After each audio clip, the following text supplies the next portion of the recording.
What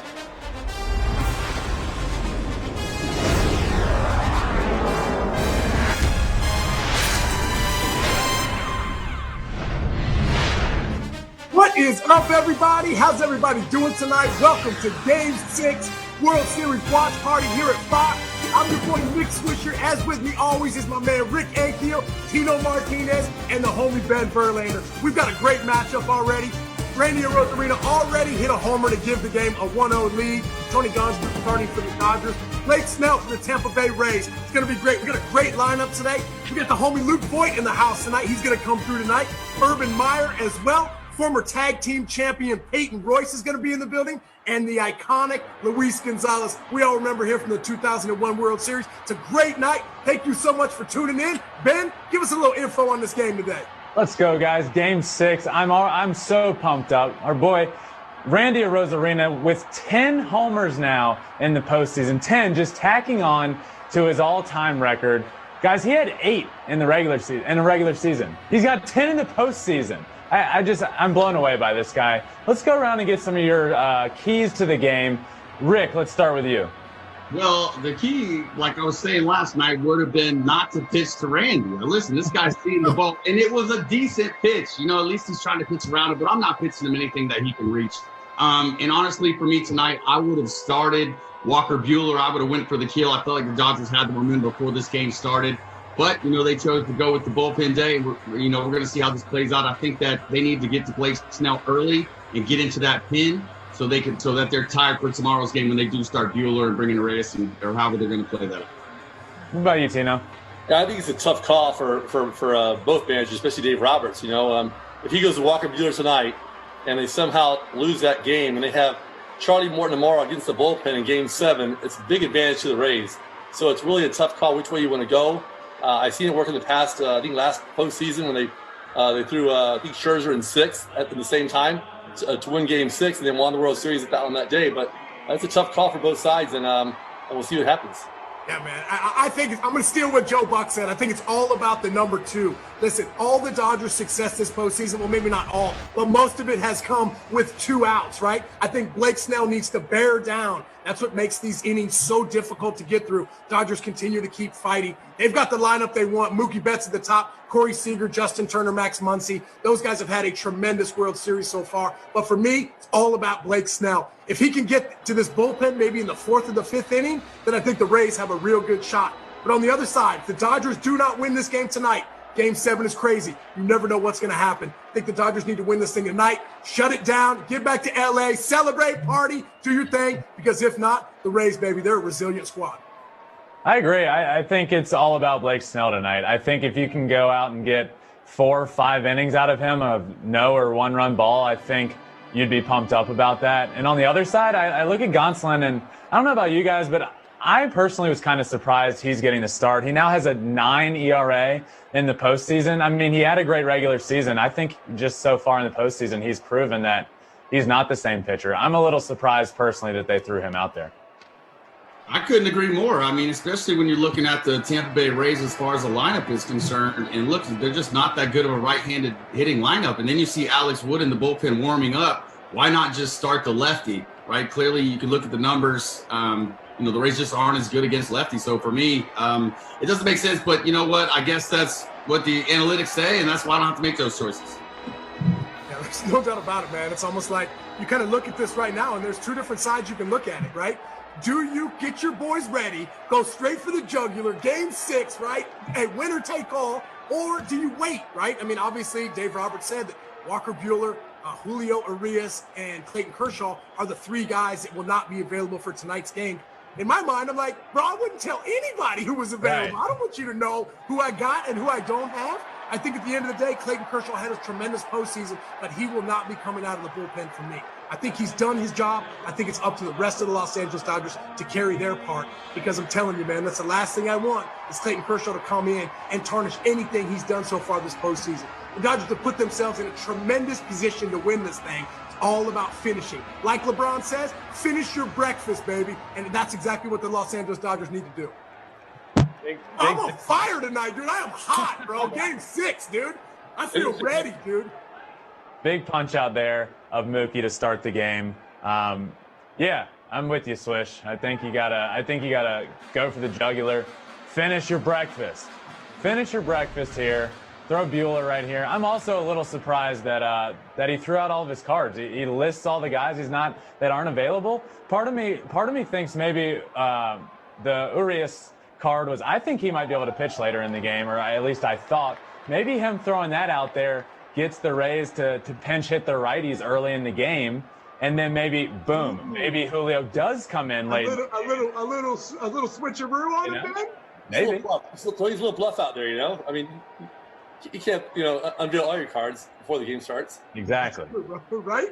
I mean, it's like a first date. Like, I'm not telling you what I got. You know what I'm saying? Right? I'm like, but at the end of the day, this is the guy on the mound, Blake Snell. Look at him. Doing extremely well, punching out the first two guys.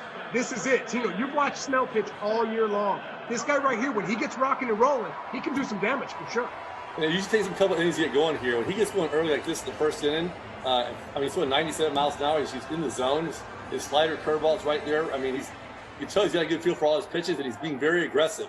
When he gets that going early, he's got a good chance to have a good start, usually. What do you guys think about the G-Man Choi and Austin Meadows hitting 1 and 3 in the lineup? Swish? Oh, I love it. I love me some G-Man Choi. You know, I feel like I love his approach. I know he struck out in the first inning, but you know what? I think maybe nerves got to him a little bit. But I think G-Man is one of those guys that, he owns Garrett Cole. He's one of those guys, and he's extremely good against high velocity. And so I think for me, man, I want to get G-Man Choi as many at-bats as I can because let's be honest, who else is really hitting that in that lineup other than a guy named Randy, right? It's like Randy and everybody else. So, hey, switch it up.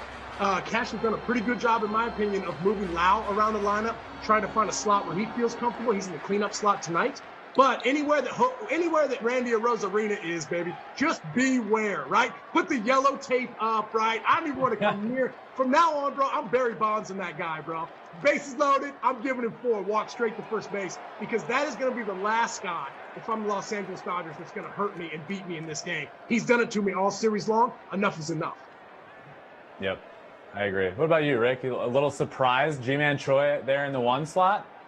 No, I like it. I think Swish, you hit that on the head. Nobody's really hitting, and he's dangerous. I think that's where you're going. Like you said, he did strike out, but he's dangerous. And I think for him and Meadows and Lowe, like these guys need to show up for them to win tonight too. Obviously, what Blake Snell's doing right now is amazing. Wow, bro, 3 up, 3 down, punched all 3 of them. That's doing something right now. But I think that those guys need to show up as well if they're going to win tonight. This game's not going to end 1-0. I think we all know that. Tino, what about you? What do you think? Yeah, I like G-Man Choi for sure in the 1 spot there, and it makes sense today because they're playing with house money. They just got to go for it tonight. But G-Man Choi is a contact hitter, and it's not like they have a base stealer guy who hits lead off anyway.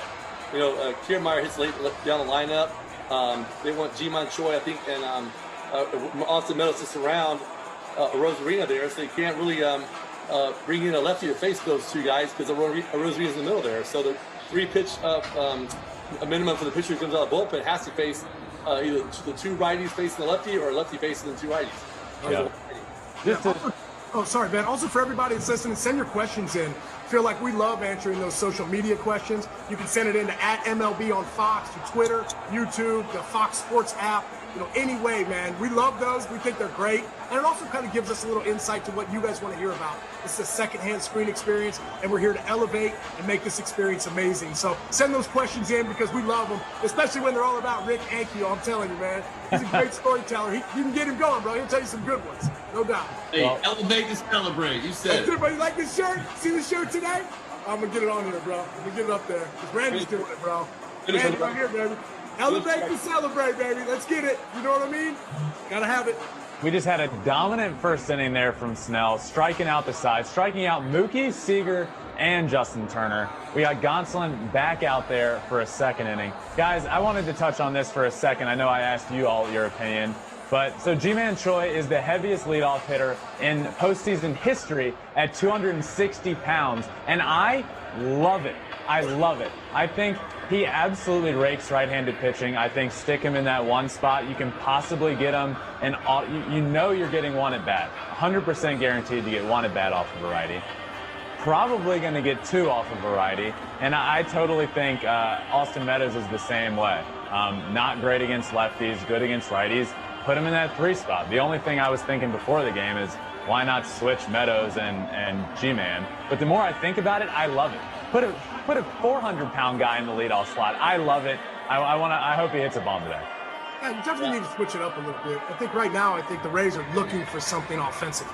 They're looking for somebody other than Randy or Rosarina to bring some fuel and to bring some juice to that lineup. Right? Listen, man, Tony Gonsolin is their best chance at that as well. Gave up that home run to Lau the last start, gives up a home run to a Rosarina today. Listen, I think, if I'm not mistaken, the last 5 games, the first team to score has won all 5 games, if I'm not mistaken. So I'll have to do some research on that, but I feel like I'm pretty good on that. But I think that at the end of the day, they're definitely looking for some juice, and they got to find it somewhere. Guys, we are already into the top of the second inning. Tino, sorry, bro. We've got our first guest showing up today. We already got our first guest in the building today. And you know me, I love my intros, bro. It's like my favorite thing in the world. Right? Listen, man. Tino, let me hit it real quick. Let me hit this guy real fast. This dude right here is an unbelievable story.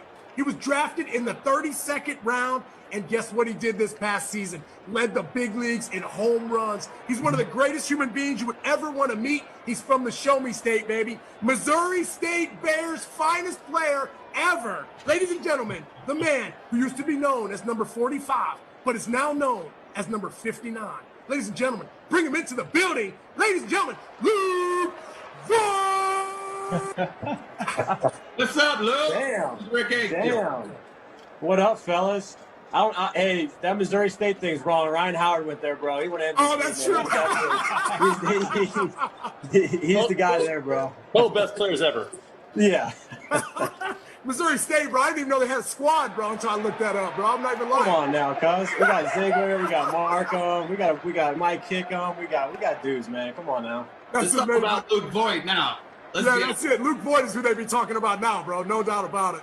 Yeah. Well, man, I can't thank you enough for calling in, man. We're so happy to have you, bro. This has been so much fun for all of us. And to bring in, current players has been one of our favorite things, because we kind of like to pick your mind a little bit, right? Not only with what's going on in the game, but what happened this year in the 2020 season, right? I mean, with the expanded, playoff roster, the expanded playoff teams, the 60 games, the bubble, the whole 9. What's your take on this past 2020 season? Man, 2020 was a grind for sure, man. I think a lot of guys were, equate to this. It was probably the hardest season. I only have, 3-4 years in the Billies, but no families. You couldn't show up at the whatever time you wanted to at the stadium. Travel's crazy. You can't go out to, dinner. You can't go out with your buddies after your game. You can't. You couldn't do anything, man. You're getting rules on. I can't spit tobacco. I can't spit seeds. I can't. I can only chew bubble gum, and I have my own pack of bubble gum. Like it was crazy. You got to wear masks and all this stuff. It was hard, man. You had to fight through it. I couldn't even use like hot and cold tubs for the first part of the season, and especially in New York, because they wouldn't pass the law for it, and you could use it in certain other states. And then you got teams like Seattle flying all the way around the country, like going to different places. I mean, thank God we were like in the north. In the Northeast, to where our travel was only like 45 minutes to an hour flights. Everything's really tight, compact up there for sure. Yeah. Yeah, but it was a grind. But I mean, hey, we had to do with what was going on in the world. Crazy times right now, and there was a point where I didn't think we were going to have a season. So, at least we got the 60 games in. We got to have a little fun this year. Even though this was a weird season, but the worst part about it was we didn't have any fans. Man, that's the best part. And hopefully, it's nice seeing him, here in Texas a little bit, and I'm sure the guys are loving that. But hopefully, we get things rolling back with life actually, next year. So you're telling me in certain states you could take a cold bath, but if you're on the road you could take one, but at home you couldn't?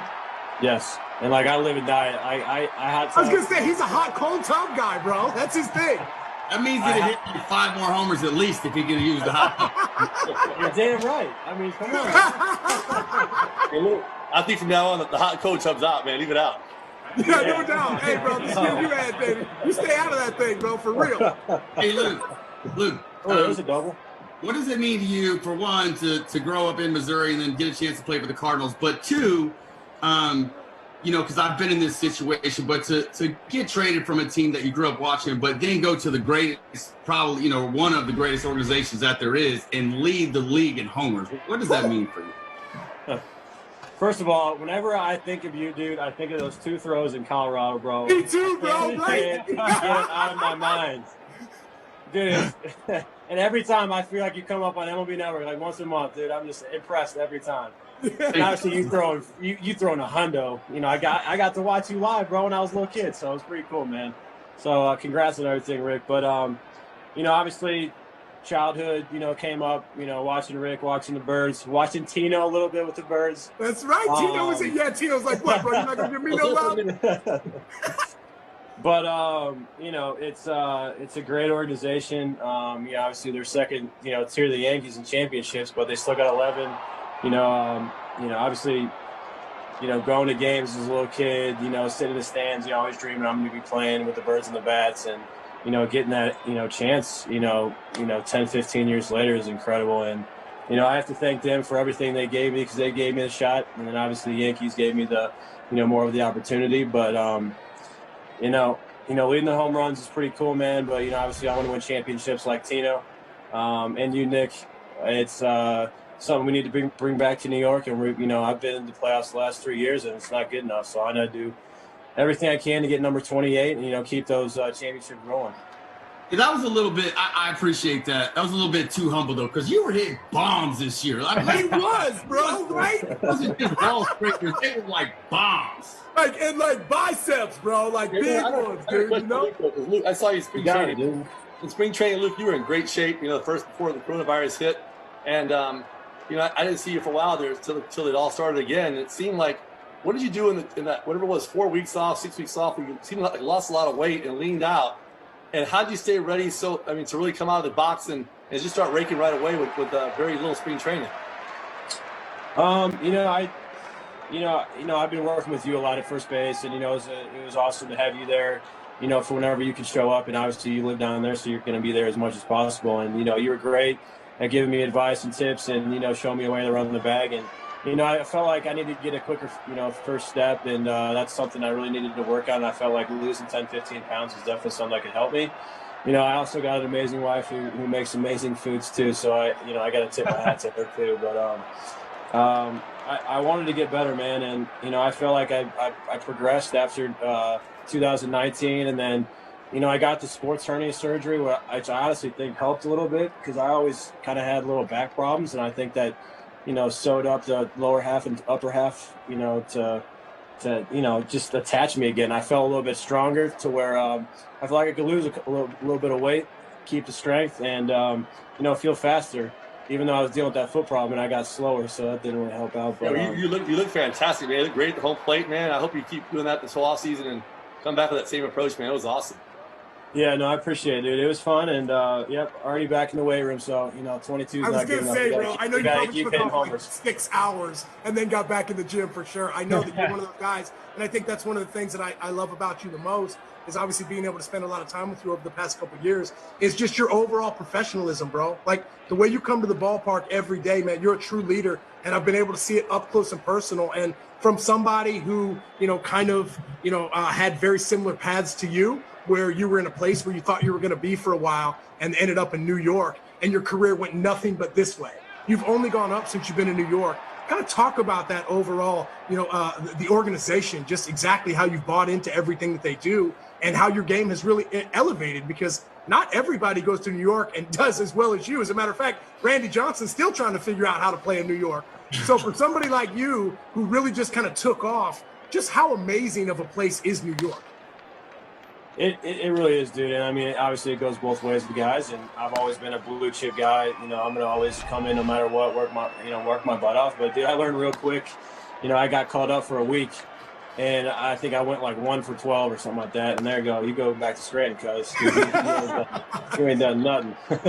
And I kind of just, you know, I had plenty of opportunities in St. Louis, you know, not obviously a lot, you know, with me being the lineup card, but you know, I knew I had an opportunity. You know, obviously I knew there was, you know, a situation at first base that I could, you know, take advantage of. And I was like, this might be my one and only shot, man. I got to do everything I possibly can to do it. And, you know, it's nice coming over to the Yankees. You know, you got leaders in the clubhouse. You got guys that let you be yourself. You got coaches who want to get you better and who are going to be there every day for you. And you got a manager in Aaron Boone who, he's going to have your back no matter what. And then That's awesome, dude. Yeah, he's I great. never had an analytical team either, tell me like a lot of stuff, about my swing and my defense. I can go on a long time about that, but, just that kind of stuff. And, I get my own iPad, I get my own video stuff. I get to, I think I started becoming more mature as a hitter and, just as a baseball period, to where I started learning about, myself, talking with guys and talking with, like guys like Gardy and guys like CeCe and, I could go Judgy and Stanton, chipping away. These guys, walking to that clubhouse the first time, there's like 6 MVPs. There's like 10 guys that have All-Stars. There's a couple guys that have World Series championships. I mean, it's kind of intimidating locker room when you first walk into it. But, over time, after like 2 weeks, I felt like I had been there for like 2 or 3 years. So it's pretty cool. And you don't really expect that from New York. You could, obviously walk in there and think those guys are just full of themselves. They play for the best team in the world, and, that they're just there to get their paycheck and get theirs kind of thing. But it's not. And we want to win. We're a team. We have conversations throughout the year about winning and, getting to the championship. And obviously we've failed, and, we're going to do everything we can to, rebound and get back after it. Luke, you talked about, Rick and how much of an honor it was to watch him play live. I find it a little weird you didn't talk about getting to watch me play live on the other side of the field from you. Oh, gee, bro. Jeez, dude. But he was there later that day when he hit the homer off of your brother. That's right. He was in treatment in the morning, bro. He was in the tubs. I played right field, and I saw a million homers go over my head. Luke got that oppo pop. I know that for sure. But not in Lakeland in the summertime. True.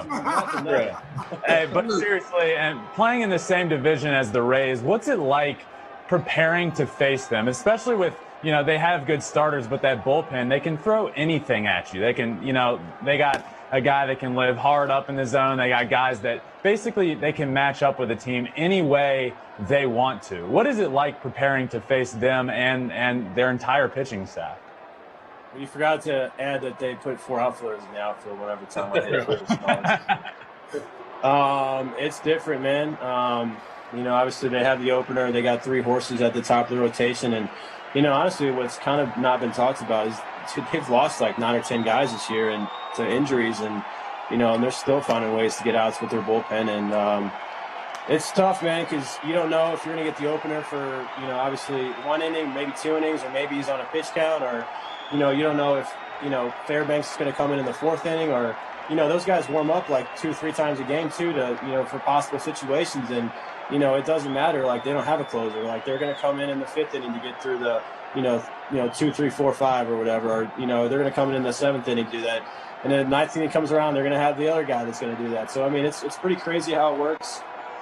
They play matchups, and it's crazy how effective it, it sucks. I've been through it. You guys saw how bad it was in the playoffs. But it's fun, man. It's a chess match. They're probably the biggest shifting team in all of baseball, and I'm saying that as an infield standpoint. I mean, I don't think I have 1 ground ball hit unless I hit it a little number at second base. Push piece to the right side, bro, no doubt. That's honestly, it's one of my favorite hits too. It just feels so good. It's a day saver for sure, but and they pitch you different. Everyone in their rotation doesn't throw you the same. Everyone throws you different. Hey, we were just talking about this right before you came on. What do you think about G-Man Choi leading off? I think, be similar to you leading off, just power, dangerous. What do you think about leading off? Twice this year, baby. Yeah, you did. He was in that spot, bro. He was there. I love it, dude. But we got the best leadoff hitter in baseball, so I don't like hitting there. I want him to hit there, but it's fun, dude. It's different, man. I think it puts a lot of pressure on the pitcher right away.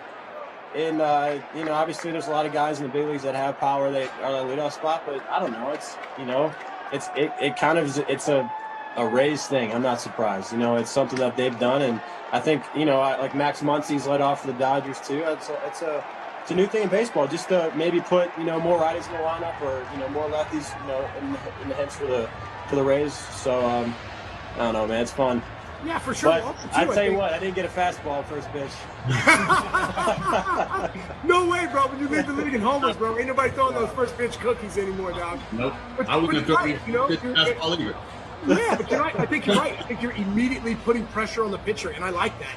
I also, I had the chance to hit up in the lineup a little bit in my career. But the thing about it is when you're up in the top of that lineup and you're feeling good, 4, 5, 6 at-bats come on you real quick. But if you're not feeling good and those 4 or 5 at-bats come to get you don't feel good at all, You're just searching like, bro, hey, man, can I hit 6 or 7 today? You know what I'm saying? Like, I only need 4 at-bats because my average is plummeting fast. But for you, and just you ain't lying, bro. That pitcher's you put up a 3 spot, you're up real quick. Yes, we do. But right now, with the velocity of the game, right? It's such a high velocity era. Have you done anything?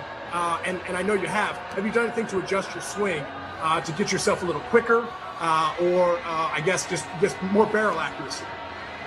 I mean, you know this, but all I do is hit machine. I didn't hit BP one time this year. Whatever. And I guess what you're asking is like, I worked on hitting elevated heaters a lot during the season this year because that's where a lot of guys throw me. They throw AJ. They throw bigger guys up the zone. They throw them up and in, low and away. Everybody knows that now. And I wanted to get to the point to where I was, able to get on top of that, not just hitting home runs off it, but squaring balls up because I was always the guy that was underneath it or I was found at bat. And, I knew I had to make an adjustment there because that's where guys started going at me, and I struggled a little bit at the end of the year last year towards the end of it, and that's something I always did, and I made that a part of my routine. So like whatever, let's say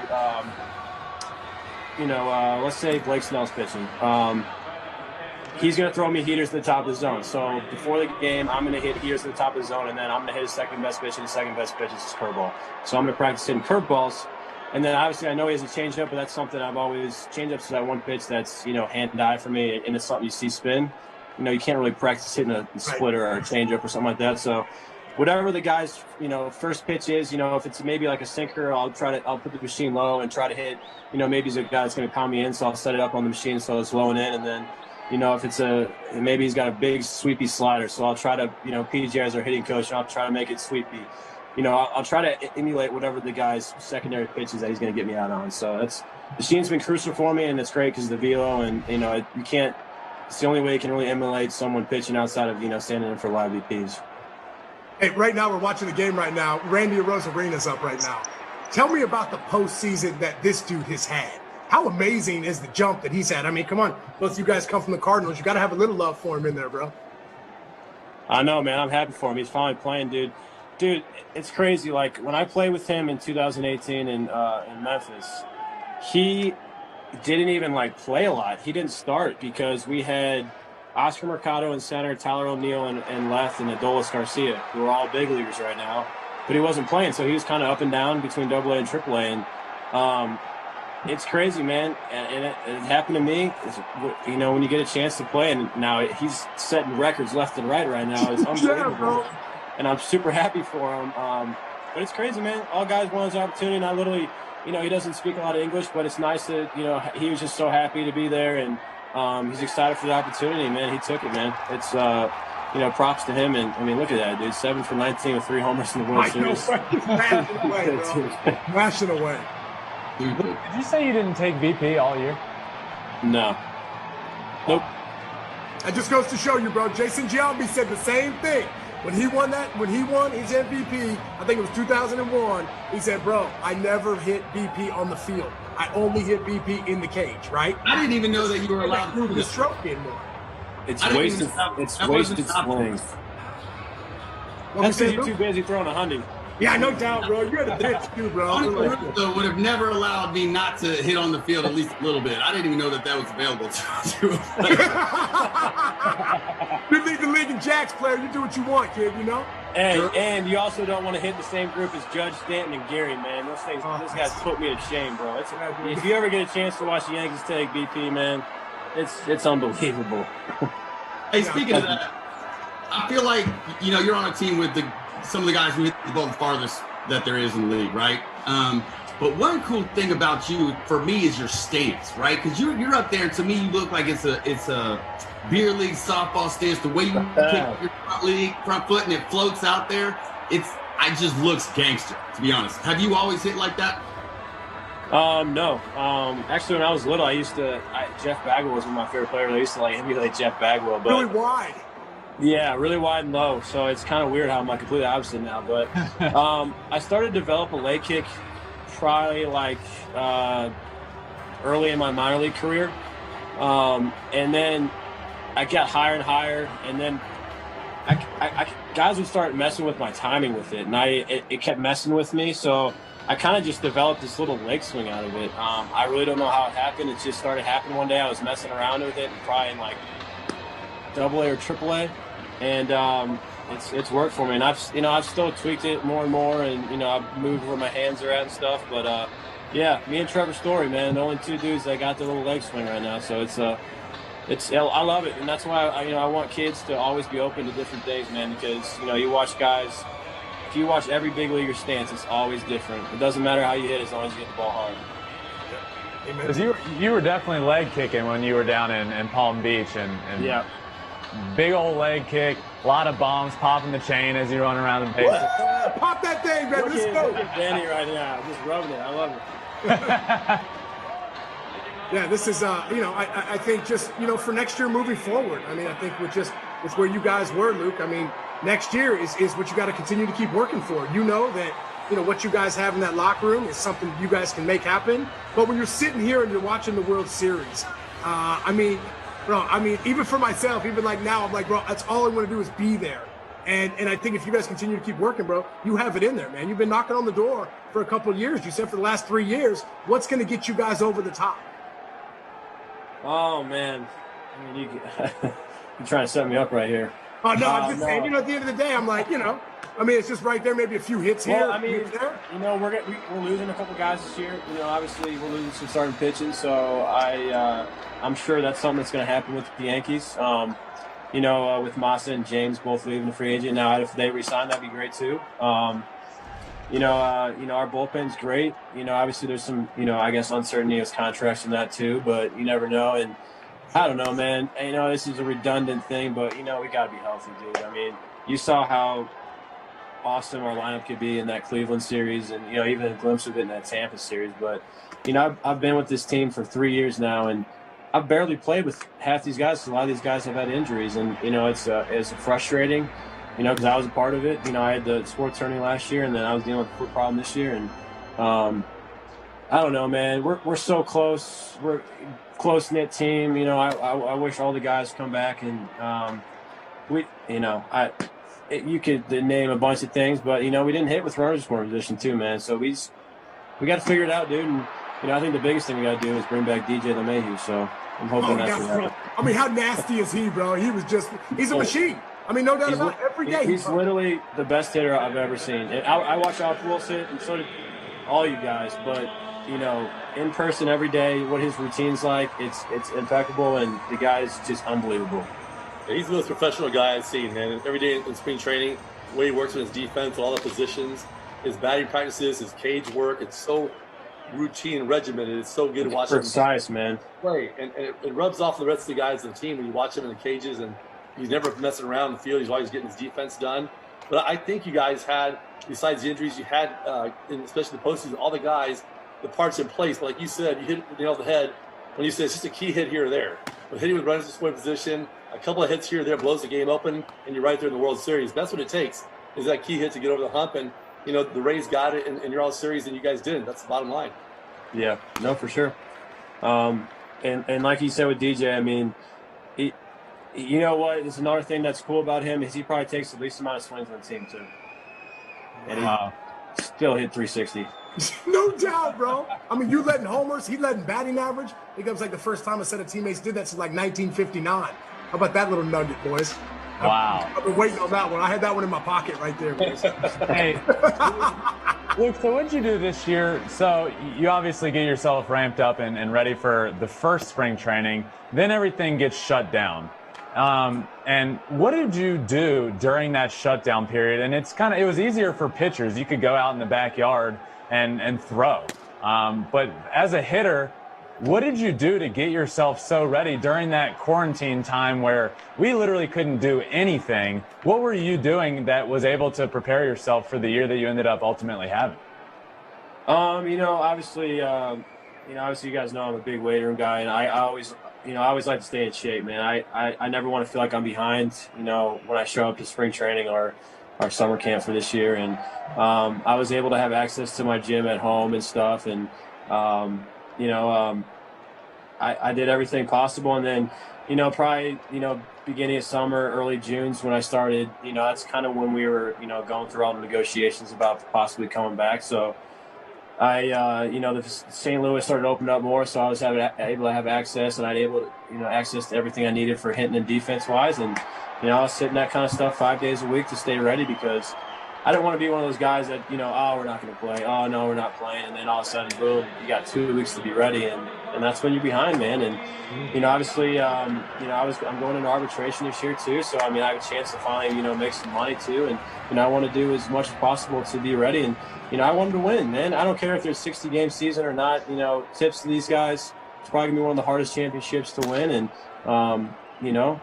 it was a grind, 60 games, and these guys are doing it, and they have a chance to, win a World Series. So I don't think there should ever be some BS asterisk put by it. It's a World Series national title, and they deserve it.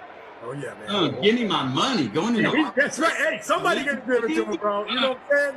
Well, I love this, man. Like I love being able to have you on. Bro, you've been one of my favorite players since you came into the league, bro. One of the best first basemen in the game, bro. No doubt. Ladies and gentlemen, Luke Voigt. You can find him on Instagram at Luke Voigt. Bro, tell Tori we said hello. Hope you guys are doing amazing. And hit me and Tino up when you get down here, bro. And let's get out there. You know what I'm saying? Get those golf clubs nice and strong, baby. You need help moving in. Tino's strong, bro. He been working out lately, bro. Me and Tino help you carry boxes, the whole nine, bro. Make sure you get in on that. Tino. Rest that foot up, bro. We're going to need you next year, Yeah, guys, it's good. It's fun. Love all you guys. Best of luck with everything, and then I'll see you two boys soon. All right, man. Take it easy. All right, boys. All right, man. Ready?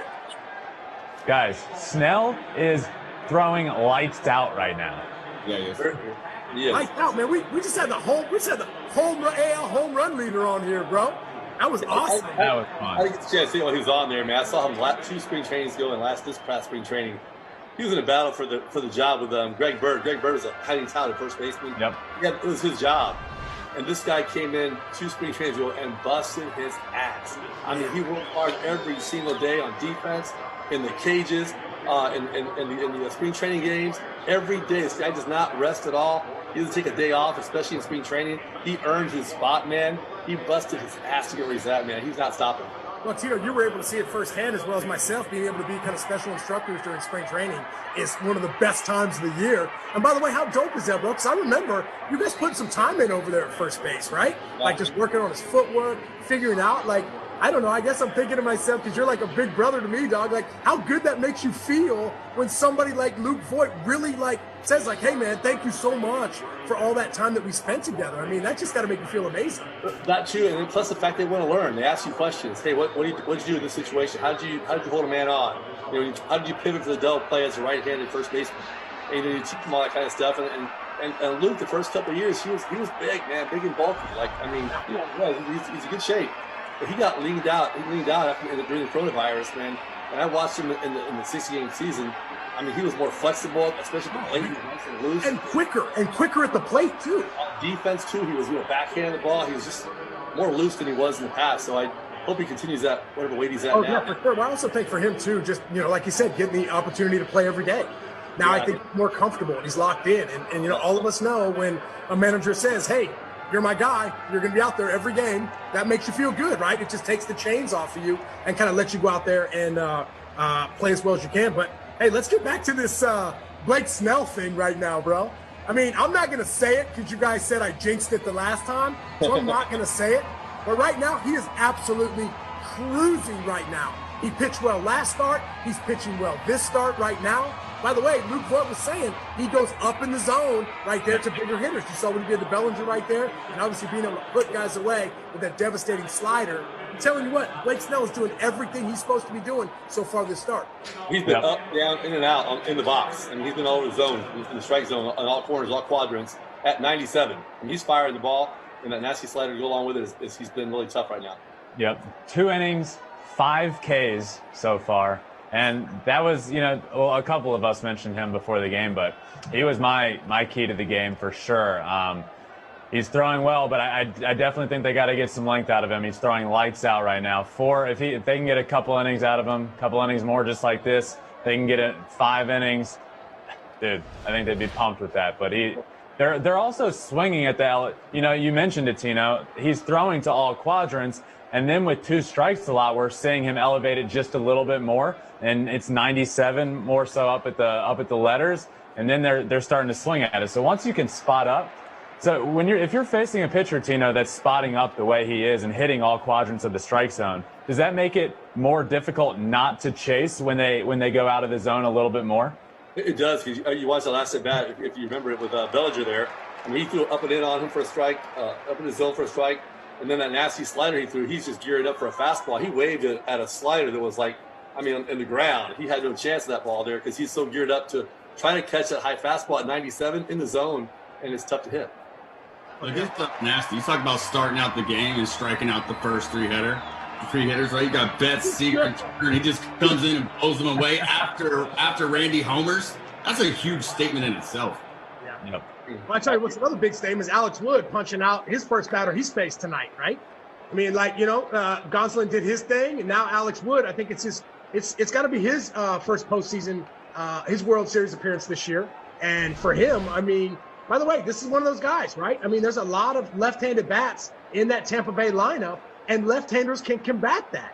I think we talked about this before. I think we said maybe a couple starts ago or a couple games ago, thinking about how many left-handed pitchers the Dodgers could throw to combat the power from all the other lefties that the Rays have, right? I feel like bringing in Alex Wood is huge.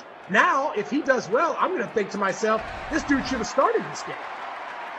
There's no way not to think that, right? I mean, no matter who you are, just because we know that they're a weak right-handed hitting team, so to speak. Tino, what would you have done if you were a manager? It's so easy for us to talk about it, I know, right? We're like, bro, you should have done this for sure. I don't know. I don't know what I would have done. I mean, I'm sure it's a team decision as far as like the GM, and it's a community effort. Who's going to start and why? I don't think they leave it up to Dave Roberts alone. So, I mean, I would have gone lefty. I would have gone lefty for sure. Whoever the lefty may be, Wood or whoever it was, because of that. I mean, the Rays have been struggling against lefties, and Yes. their best hitters are left-handed hitters. So I would have not given them a chance to start a righty. And although Rosarima is the only guy who got to him so far, and I mean, it was a good pitch they threw to him, but I would have gone lefty for sure. But I mean, it's still a 1-0 game, period. Yeah, so that's what I'm saying. I feel like, sometimes we get a little nitpicky, and it's only 1-0, right? Well, Like, yeah. we're one swing of the bat away from tying this thing up. But I think just when you're in the postseason, bro, I don't care how many. Every single run is crucial, right? It's so big because you never know. What's it say? 5 of the last 6 teams down 3-2 ended up not being able to come back and do it. So I think that you've got to take full advantage of this. Every run that you get is so crucial. And right now, they're going to be mixing and matching for the Dodgers the whole rest of the way. Yeah, I mean, it's 2 outs right here in the third. They get out of the inning right now, which they are. I mean, that's through 3 innings here. It's 1-0 game. I'm sure Dave Roberts would have taken that no matter what. Oh, yeah. Big time, bro. No doubt. Absolutely. Yeah, that stat there was 5 of the last 6 teams to be down 3-2 have forced a Game 7. But to add on to that, only 20 teams in World Series history have come back from down 3-2. So, tough spot. But how many World Series there been? I mean, like 112 or something crazy like that? Yeah. So, stats are stats, but you know who did it last year against Justin and Garrett Cole? Yeah, the Washington Nationals, baby. And that. Sometimes it's just written in the stars, He against the 2001 Yankees, Luis Gonzalez and the Arizona Diamondbacks. Oh, yeah, that's right. That's another team that did it, too. By the way, man, you're facing Kurt Schilling and Randy Johnson, bro. Like, Every day. nobody's supposed to beat those guys, bro. Nobody. Yeah, they were on fire too, man. They in games 1 and 2 in Arizona, they blew us away, and we lost. It's tight games there, but they still shut us down. And then we got to the third starter and 1, 3, 4, and 5. And then we had Randy Johnson pitch 6, and they blew us out that game 12-2. They had 80 pitches. And then game 7, Schilling started, pitched a great game, and Randy Johnson came out of the bullpen to close that game out. That's like Madison Bumgarner stuff, bro. Starting, coming out of the bullpen. I mean, like, bro, you're just in like an ice bath for like 6 weeks after that World Series. You know what I'm saying? Just trying to make sure everything feels good, because the way they use those guys in the postseason, I mean, bro, that's impressive. It's impressive. And slow. So you said they had Andy Pettit's pitches in Game 6. How'd you end up finding that out? Well, they talked about it afterwards. You know, the Diamondbacks talked about it afterwards. He was setting up higher on the curve ball and lower on his cutter. So Oh, the Glasnow stuff. Glasnow. yeah, I had him where he was at. Higher, lower, they got him. And I mean, they lit him up. It was. We won 3, 4, and 5. So we had all this momentum going into Game 6. We thought Game 6, Andy Pettit's pitching, we're shutting this thing out right now. And it was like 8-0 in the third, 10-0 in the fifth. Joe Torre started pulling the starters out of the game. It was one of those games like Yeah. let's be able to see some at bats. Yeah, totally. Well, here we go, man. I mean, like, what more? I mean, I'm trying to think. This means more to Dodger fans than it does to Rays fans for sure, right? Has to, right? I mean, just with all the lineage and the overall tradition that the Dodgers have. I mean, they have 6 world titles now, I think. So for them to be able to get this, bro, definitely means more than the Rays fans, right? I agree, but before we answer that, let's toss to a throwback real quick. Let's see what we got. Man. Here we go. Who we got? Oh, that little Rick. Hey, man. Look at that, bro. You know, I played on the Cardinals my entire Little League career. Wow. That is loading up right there on a fastball. That's loading up. Your butt is turned to the hitter, man. Bro, you got little Dontrell Willis right there, bro. You know what I'm saying? With that big leg kick coming around there, bro. Wow. Did you throw gas as a kid too? Sure I did. Above average, but not anything crazy. I was a really small kid. I didn't grow till by my sophomore year, and then I went from throwing 84 to 94 over a summer. Were you a good hitter? That felt good. Were you a good hitter? I was a pretty good hitter, yeah. There you go. See, I didn't even say it, and the Dodgers got their first hit, right? See, I didn't even say that Blake Snell was throwing a no-no. It was 2 innings. Right? So I'm not jinxing it, y'all. That's not me. It was 2 innings, Switch. It doesn't count as a jinx until it's like the 5th or 6th. I know, but still, bro. Right? He's cruising. I mean, punched out first 5 out of 6 dudes he faced, right? Should have said they had yet to get a hit. Yeah. So back to Swish's question. Let's I want to go around and answer that. I agree to some extent, Swish, that this one the Dodgers haven't won a championship in 32 years. I agree. You know, I was gonna say, you know, the Rays haven't gotten there before, don't get there often, and haven't won. So it means more. But I agree with you to get there so many times over the last few years and just not be able to win it, to not be able to have that ring in so long. I agree with you. I think this one means more to Dodgers fans. Yeah, nobody wants to be known as a choke artist, and that's going to be the narrative. You know, they've gotten there to the game, and they just can't get it done in those late innings. So, I have to agree with you. Buffalo Bills football team, 4 straight Super Bowls. Wow. I mean, like, you don't want to be remembered for that, bro. I mean, I love me some Jim Kelly, but still. Me too. Wow. Good point. Here he goes. I mean, this is it. I mean, I feel like right now, with everything that's going on, Blake Snell, he continues to keep pitching the way that we kind of thought he would. I mean, he did it in his last start. He's continuing to do it this start. What are the Dodgers going to have to do, right? I mean, where is he missing? He's not missing in the middle part of the plate. Sometimes you just kind of run into a buzzsaw like this where, you don't see anything in the middle part of the plate. Everything's on the corners. He's mixing and matching his pitches. He's elevating the ball. He's sliding the ball. I mean, right now, man, if you're feeling like you're Blake Snell, I feel pretty good, bro. I feel swaggy right now. You know what I'm saying? Luke Voigt popping the chain. I might pop my chain right now. As a game plan, as a team, any guys as a hitter standpoint, I know that they have the 3-headed monster in the bullpen for the Tampa Bay Rays, but is this a point where you're trying to get Snell out of there, just so you can get into that bullpen and possibly, wear them down for tomorrow? What do you think, you guys? Yeah, I think it's tough. I feel like right now with Blake Snell attacking the zone, it's hard because you can't sit to 2 strikes on somebody like this, right? I mean, I feel like right now, if the Dodgers need to do anything, they need to get on some of these fastballs. That's the problem because that slider and breaking ball right there are nasty, and he's got complete control of it right now. So I think with where he's at right now, I mean, he just needs to continue to keep doing what he's doing. And the Dodgers need to get on a couple fastballs, spin his cap a little bit, get him thinking about that and thinking more off speed than throwing all the fastballs. Yeah, for the Dodgers, though, I think as well as he's throwing right now, they just have to chip away. The Dodgers have to chip away, just start, get a ground ball to the right side, a little single here and there, a single here and there. Eventually they may get a big blast, but they just have to think small ball right now and just really try to wear them out as far as pitch count with just base hits, and not really worry about the bullpen. I don't think they're worried about the bullpen coming in too early. I think they're worried about just getting this guy and getting the lead, period. Yeah, just holding on to that lead for sure, no doubt about it.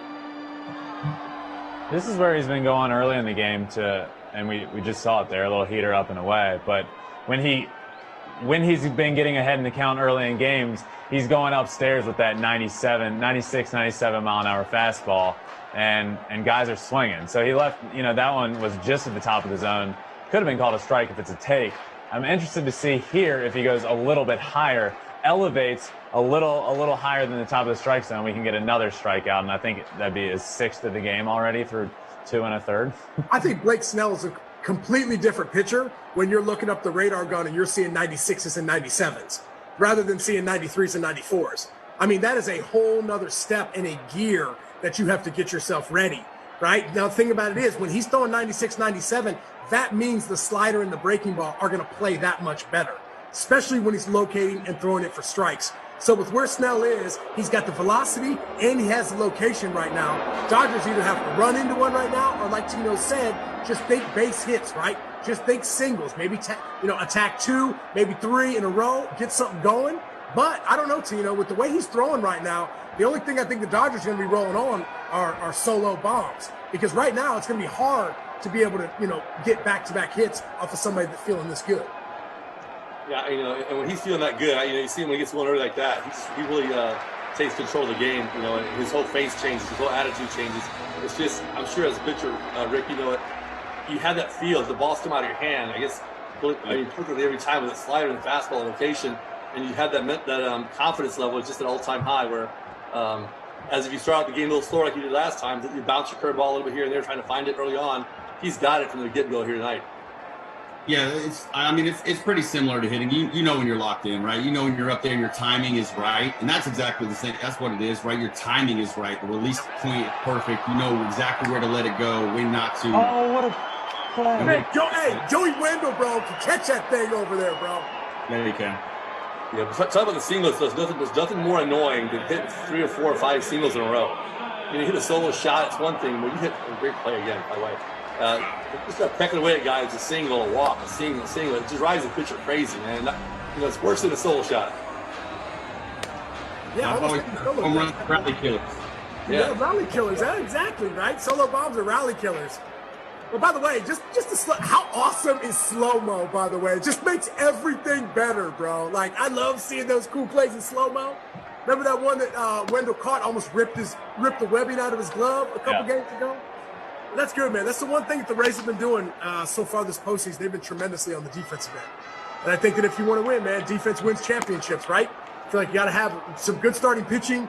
You got to have some great bullpen help, and you got to get some timely hitting. I think that's been the key, right? I think the Dodgers have scored a whole heap of runs with 2 outs. Maybe they can put a little more pressure on Snell. They can throw a couple of extra pitches, wear him down a little more, and get him out of this game as soon as possible. I think wearing him down is going to be huge because we talked about it in Game 2 when he threw before, but in innings 1 through 3, Snell's ERA is 1.02. Once he gets into that 4th inning and beyond, he's at 7.01. And the same thing happened in Game 2. He started off really well, carried it into the 5th inning, and then gave up 2 runs there. It's the same thing, and it is what you just said, Swish. If you can put more pitches in him, it's going to tire him out more and more by the time we do get around to that 4th and that 5th inning where he really starts to struggle. So I think that's going to be a key for us watching him is when we do get into that 4th, when we do get into that 5th, what his velo's at and what his stuff is like. Yeah, for sure. And also, too, I just keep looking at the pitches, right? 33 pitches right now. Glasnow had 33 in the 1st, right? So it's almost like for Snell, this is everything the Rays would wanted and more. He's rolling over. Look at Wendell. Look at Wendell. Look at Joey Wendell. Look at G-Man over there, bro. He's quick like a cat, bro. He's nimble over there. He's Yeah. got the flexibility of a ballerina. 200 pounds, leadoff hitter, and nimble. He's nimble, bro. Look That's a at him. good point. Probably the first time it's ever been mentioned that we have a 260-pound leadoff hitter, and also talking about him playing like a ballerina over there at first Hey, base. you've seen him do the splits, bro. You've seen him do the splits. Yeah, look. 100%. Incredible. I mean, by the way, man, That's a great play as well. I mean, these guys have been playing great D. And you talk about defense, winning championship stuff. The Dodgers, these guys both have played such great defense to even get to this point. yeah, I mean, everybody at home watching that play, for all you young kids, look at the first baseman right there. Look at G-Man. He didn't stretch out there and get himself caught out there. He's waiting for the ball. He's being athletic. That's why he's able to make that play over there at first base. We've seen it a couple times. He's jumped up and had to make some snap tags coming down. And Tino, I was a first baseman just like you. At the end of the day, man, that gets nerve-wracking because sometimes when you slap that tag down there, you really, really expose your wrists. No doubt about it. And credit Wendell too. I love the infielders on tough plays like that. They get rid of the ball really fast. It gives you a chance to go off the base and come back and tag the guy. Where as they try to really load up and take a little more time, if they throw it off the base, the runner's past you already. But again, let's go back to this little pitch right here. 97 miles an hour on the upper right hand corner of that box. And he's just dotting the box and staying out in the middle of the plate. So if we were just talking about G-Man and how athletic he is over there, and as a big guy, it makes me wonder, who are some of the most athletic, like bigger guys that you wouldn't think would be athletes that you played with? Big guys. Prince Fielder? Yeah, Prince Fielder, no doubt. Yep. Prince Fielder. I don't know. I'm trying to think of just big guys in general. Pablo? Canterbury. Yeah. Coach Panda, bro. Sandoval, for sure. Actually, Rosarina just broke his record, for most hits this playoff. He definitely deserves a little love. He actually made an appearance this postseason. Panda was big. He was bigger than Choi. The Panda is big, bro. That's a big man, bro. I love watching him play too. Right. But extremely athletic for sure. I love watching him hit it. I felt like you can hit a ball anywhere anywhere you can reach it. Unbelievable. It didn't have to be a strike. Well, right there, great base running by Taylor right there, taking that base over there on second. Mookie, I mean, this is it, right? 2 outs. This is where the Dodgers have had all their success as of late. You get him over there, bro. Here we go. See what happens. You know what Dodger fans are saying, right? For paying you all this money, you got to produce. Big time. This is a big at bat here early in the game. You got Snell still with his best stuff right now. Mookie, Oh, man. I mean, 95 right down the middle. Probably not where Snell wanted it. he's just aggressive though, man. He's just Yeah, that's what I'm saying. I mean, right now, I feel like Mookie's looking for something different. He's on the wrong page. Because right now he was looking off speed right there for sure. Yeah. 2-1 count. Right now 2-2. See where he can go. Rick, if you see something like that, if you're behind in the count as a pitcher, let's say that exact situation, 2-1 count, you throw a fastball right down the middle and he takes it, are you going back to another fastball? It depends how I got there. Wow. It's 98 top of the zone. I know he's going to miss it. That hit the top of the line. See, that's a strike. Yeah. Big time. Wow. So he did go back to a fastball there after it clearly looked to us like Mookie wasn't looking for a fastball in the 2-1 count taken down the middle. So, Rick, back to what I asked, are you going back to a fastball right after that? It really depends how I got to that count, what pitches I threw him before that, what his strengths are, what mine are. You know what I mean? All that has to come into account before, some hitters, they'll sit on one pitch the whole bat, and some guys with 2 strikes, they'll change. And I think that's in me knowing how I want to attack that guy. Gotcha. That's what I think what was awesome is we actually just got a scouting report on Blake Snell from Luke Voigt, right? To those power hitters and those guys that hit for power, come 2 strikes, he knows he's either going up in the zone, right, with that 97, 98 miles an hour, which is a lot more difficult to hit than 93 to 94, or he's coming with that big breaking ball. And right now, with where he's locating that fastball, bro, he looks phenomenal. He looks comfortable, he looks confident, and he looks like when he's making a decision on what pitch he's going to throw, he knows exactly where he's going to throw it. Man, Blake Snell on fire tonight right now. Dodgers, bro. They just need to continue to keep throwing up zeros as well. Because at some point, somebody on that Dodgers lineup is going to run into something. There's no doubt about that. You can't put this team down for 9 innings. One other guy to win this game. We know that. 100%. And I also will add on to that and say the Dodgers are not going to end this game with 0 runs. Just not. And I believe the Rays have to score a few more as well, like probably 3 or 4 at least to win this game as well. Yep. And they know that, right? I mean, I think that puts a little bit of pressure on the lineup as a whole from the Rays. And the bullpen guys too. They're all, when you come in a 1-0 game as opposed to like a 4-0 game, it's a different atmosphere that you come in a tough situation late. So. Look at that stat we got on the screen right there. Kevin Cash is the first person to play in the Little League World Series, the College World Series, and manage in the Big League World Series. Wow, that was even when he was Florida State, right? And then who else was there? Drew was there. Was he? Yep, he was there too, bro. You know him, bro. He was mashing, bro. Just crushing it, bro. JD Drew, bro. He was phenomenal at Florida State. I remember that, bro. That was back when they were swinging those old school gold and maroon Eastons. Yeah. Remember those, bro? Yeah. They just came back out with the silver and green one I just seen the other day. I have one. You have one? I got it. I was gonna say, what was your favorite your favorite like aluminum bat? Do you remember which one that you liked the best? The green Easton. The green Easton. The That natural. was you. That was what about you, Rick? I played for the USA team, and I got a blue one that was white, red, and blue, like the USA colors. It was awesome. They let me keep it. I thought it was the greatest thing ever. What about you, Ben? You remember those bats back in the day? Yeah, so I was a little bit after you guys with the bats, so you guys may not remember this, but there was an orange Easton Stealth that came out. It was a composite bat. It was unlike any other metal bat that was out. And you basically hit it, you swing, and you make contact, and it sounded like a pool noodle. It was like a really weird sound. And I'm not kidding you, that bat was cheating. It was cheating. Oh, bro. Was I the only Louisville Slugger guy in here, bro? Let's go. You guys are all Easton guys? Oh, bro. The white TPX Louisville Slugger, bro, with the blue writing on the barrel. Oh, bro. I flattened that thing, bro, like a What? Flattened it, bro. Flattened that thing, dog.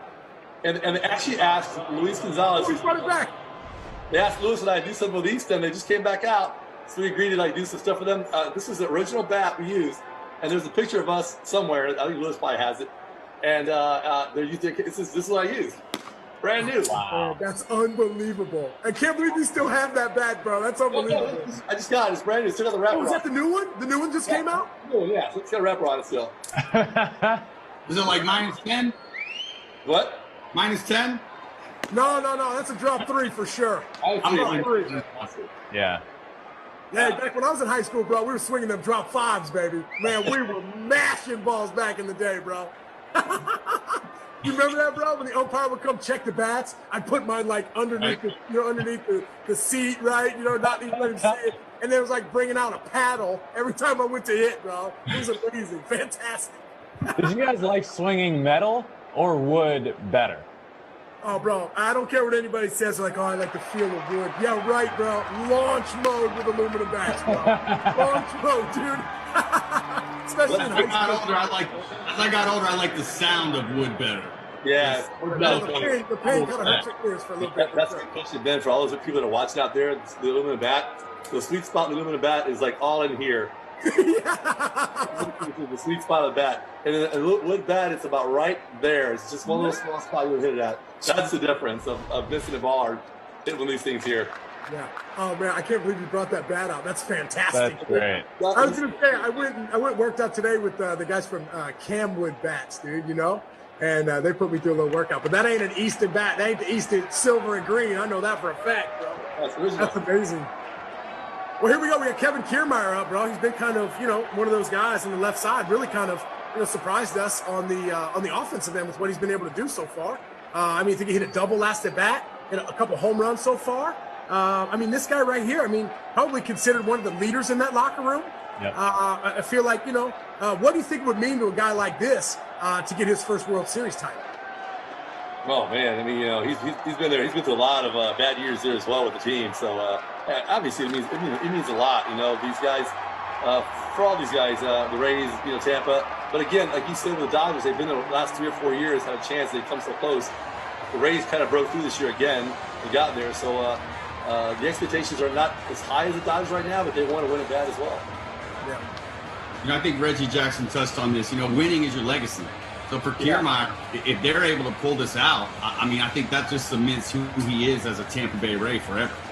Yeah. Well, you know, when Reggie was talking about it yesterday, we always talked about Clayton Kershaw struggles in the postseason, whatever.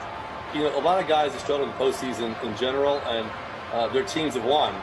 And nobody ever talks about that. Whoever that person may be, whoever had a bad World Series, it's never talked about if you win the World Series. And that's the only thing that Clayton Kershaw was lacking in as far as like having a tarnished postseason record and not so well in postseason is not having the World Series ring. Yeah, I agree. It also feels like, you know, Arozarena's the life of this team in the postseason, and if they win, it'll be a large part due to him offensively. But this still feels like Kevin Kiermaier's team. Like when you think of the Rays, I think of Kevin Kiermaier, and I think for him to be able to win, it'd be huge for him and just for his legacy as a Ray. And I agree with you, Swish, and you said it. He's, you know, when you think of him, you don't think of him offensively. But what he's been able to do on the offensive side during this World Series, and I don't know, his average may not be great, but it seems like night after night, he's finding a way to get at least one big hit every night. Yeah.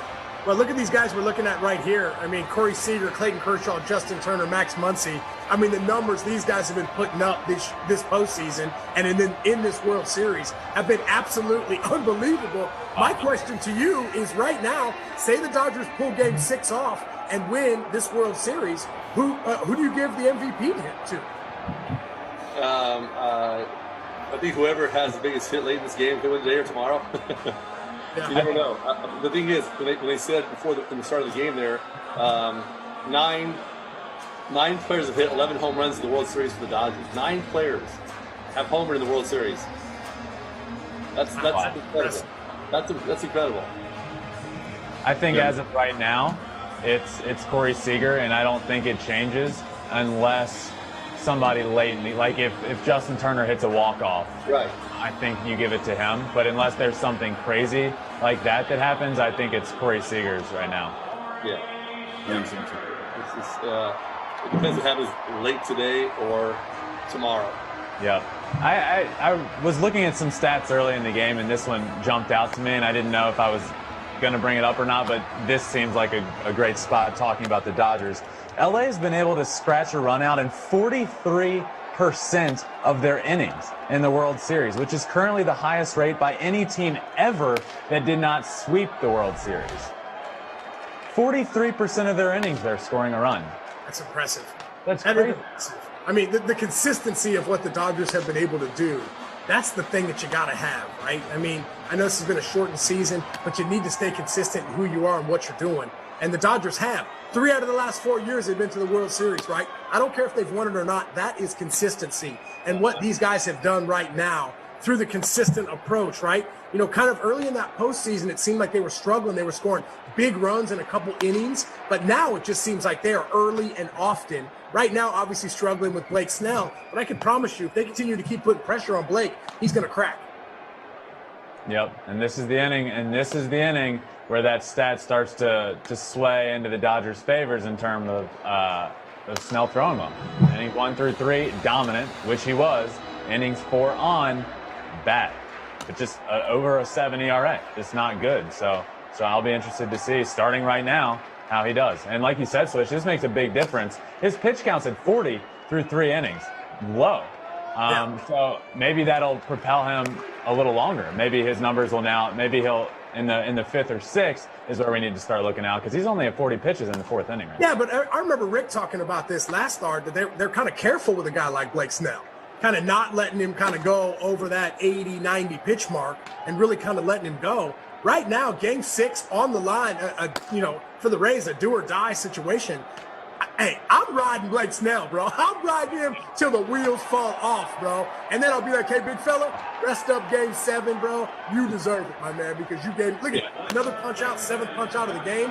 Right now, he's feeling it. And also, too, remember, when you're watching Blake Snell, and he's a little swaggy, and he got that finish on those 2-strike pitches, I mean, right now, bro, with where he's at, you can see it, Tino. The confidence is rising. Don't let him get too much confidence, because he can slide in and go for a while doing this. Yes, again, on top of everything else you guys said about the low pitch count and how he feels right now, in his mind, too, he knows this is his last start of the year until next year. He's going to let it all hang out and do whatever he has to do to finish. He go as high as he can in this game. Yeah, 100%. And that's exactly what he's doing. And that's exactly what you would want him to do. You know what I mean? He comes back to pitch in Game 7 tomorrow. So you got to, you looking at it from the Rays standpoint, how do you not let him go if he's keeping you at a run lead, one way or the other? I mean, if he looks good, you got to let him go. Yeah, I'm not criticizing anybody. When they took out Zach Greinke last year in the postseason, he had 80 pitches. He was playing what was 1-0 game. I went, oh my God, what are they doing? And the Nationals came back and won that game. That was something that really threw me off. And I didn't know how that happened. But. Well, hey boys, we got another guest, and you know I love introing guests. Ladies and gentlemen, this man right here is a 3-time national champion. He was voted Sports Illustrated Coach of the Decade in 2009. He has a bowl record of 12-3. Most people might remember him from his time in the Swamp, but I like to remember him from his time in the Horseshoe. Ohio State's own, right here, ladies and gentlemen, give it up, Urban Meyer! Woo! Coach, what is up, my man? How are you?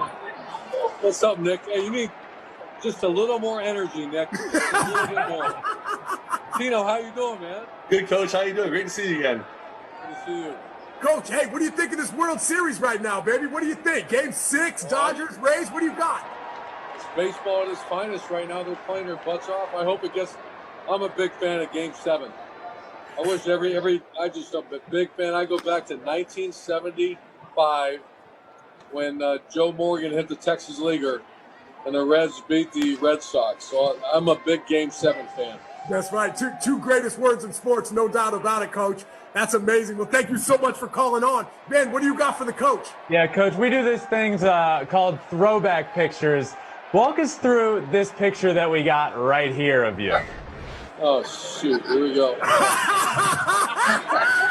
Coach, is that a mustache right there, Coach? That's a pencil neck and a mustache. That's what that is. Coach, where was that picture taken? That's 17 years old. That looked like that was in like either Paintsville or Pikesville, Kentucky. Wow, he remembered it, bro. I knew he would. That was the Appalachian League. That's amazing. Wow. Well, yeah, for a lot of people that don't know, right? For a lot of people that don't know, Coach, you were drafted in the 13th round, right? I mean, you were a baseball guy first. I was a baseball guy. I've always been a baseball guy. I love it. See, guys like Tino go right past the Appalachian League. I went to Gulf Coast League and Appalachian League. What position did you like? I'm sorry? What was your favorite position in baseball? What position did you play, and what would have been your favorite position? Oh, I grew up as shortstop. I was a shortstop my entire life, and I didn't have the twitch that the other shorts. That was back. It was actually when Cal Ripken, so they were bigger. I was a bigger guy, so bigger shortstops were all right. But then guys like Andres Thomas beat me out, and they became, really athletic. And I'm not. Obviously, genetics took over a little bit, and they tried me at third. Then they actually tried me behind home plate too. And so after that, I think I actually had Tommy John before anybody knew what that is. And I was a shortstop, but my arm. You were the first guy, really. Was so bad that, and back then, especially a 13th rounder, if you got hurt, you're cut. So all of us, we tried to just fight through injuries, man, because there was no, you got hurt, you were done. Coach, I know you said you're rooting for a Game 7, so I'm assuming you want the Rays to win tonight. If you could pick, if it does get to a Game 7, who are you rooting for in this series? I've been a Rays fan ever since my days at the University of Florida. I used to go down there and watch spring training, and Joe Madden became a great friend, the Crime Dog. I played minor league baseball with Crime Dog, and we used to go down there and sit in the suite together, so I love the Rays. Everybody's gonna be nuts, but I love Tropicana Field. Everyone hates it. I love going down there and hanging out. Coach, I want to take you back a little bit. Sorry, Rick, to jump in on you right there. No more pictures. No more pictures. But my thing is this, right? I mean, Coach, you had the chance to play professional baseball. Just give me one of your most fond memories of playing the game. Well, I played against J.R. Richard remember when J.R. Richard had the stroke? Yeah. And he made his comeback, and he was down in Sarasota. And he was a gentleman. I remember I was a big fan, and I went up to him after the game. And he struck me out on probably 4 pitches. But that sheer, I mean, he must have had size 25 shoe. I remember he was so big on the mound. But I hit a home run in Paintsville, Kentucky. I believe Glenn Bragg was on the Brewers then. We were playing against them. And that was the only home run I hit. And I promised my oldest sister that if I ever hit a home run in the pros, she'd get the game ball. And I made sure one of the ball boys went and got it for her. Nice. And I gave my sister my only home run. Nice. Does she still have it? She has it. Oh, it's sitting right on her mantle. It's all Nice. Bro, that's about 100. It's 100 years old. But yeah, we got it. So, Coach, real quick. Go ahead, Rick. Get it. okay, I was gonna say, so I'm good friends with Coach Riley, and I know that he named his son Meyer after you, and he played for you at Florida. Knowing that a player that you coached named his son after you, what does that mean to you, and what did your time at Florida mean? Who played? Who named my son? Coach Riley. Oh yeah. Butchie was a walk-on that became a valuable memory. He told me that. It kind of choked me up when that happened, and it choked me up now when I thought about that. So that's one of those memories that why you coach is because of relationships. And I'll never forget that. Hey, if I had a son now, I'm not going to name him Meyer. I'm going to name him Urban. Yeah, no doubt, bro. That's original. That's original, bro. Urban Tino Swisher. That's pretty good. Hey, Coach. Hey, you've had the opportunity and the chance to get to the top of the mountain 3 times, right? From watching these games and the teams that you've had in the past, what is one thing and one attribute that your team has to have to win that championship? Every team, and I would preach this every year, I mean, a million times, there's one quality that every championship team has, and that's from Joe Madden and I had hundreds of conversations about this. Bill Belichick, hundreds of conversations. Nick Saban, and it's the selflessness. You have to do the dirty to win a championship. And what does the dirty mean? Shit, stuff you don't want to do. At the end of the day, why would a man run down on kickoff at 22 miles an hour and hit something going 15 miles an hour the other direction? You can't say that's fun. You're going to do it because you love your brother. There's things in baseball that you do that you can't. You have to bunt when you're a home run hitter. You have to be a selfish guy and throw yourself in front of the ball. You gotta do something. And if you don't have that quality, that's the way. I don't think I know this. The highest level of baseball, football, the 2 sports I really know, selflessness is the key. And I worry about that the older we get because it's really hard to preach that nowadays. And I'm looking at Tino. I think he won 5, right? Yeah. 4? Hey, I'll give it. 4, only 4. Only 4, Coach. Only 4.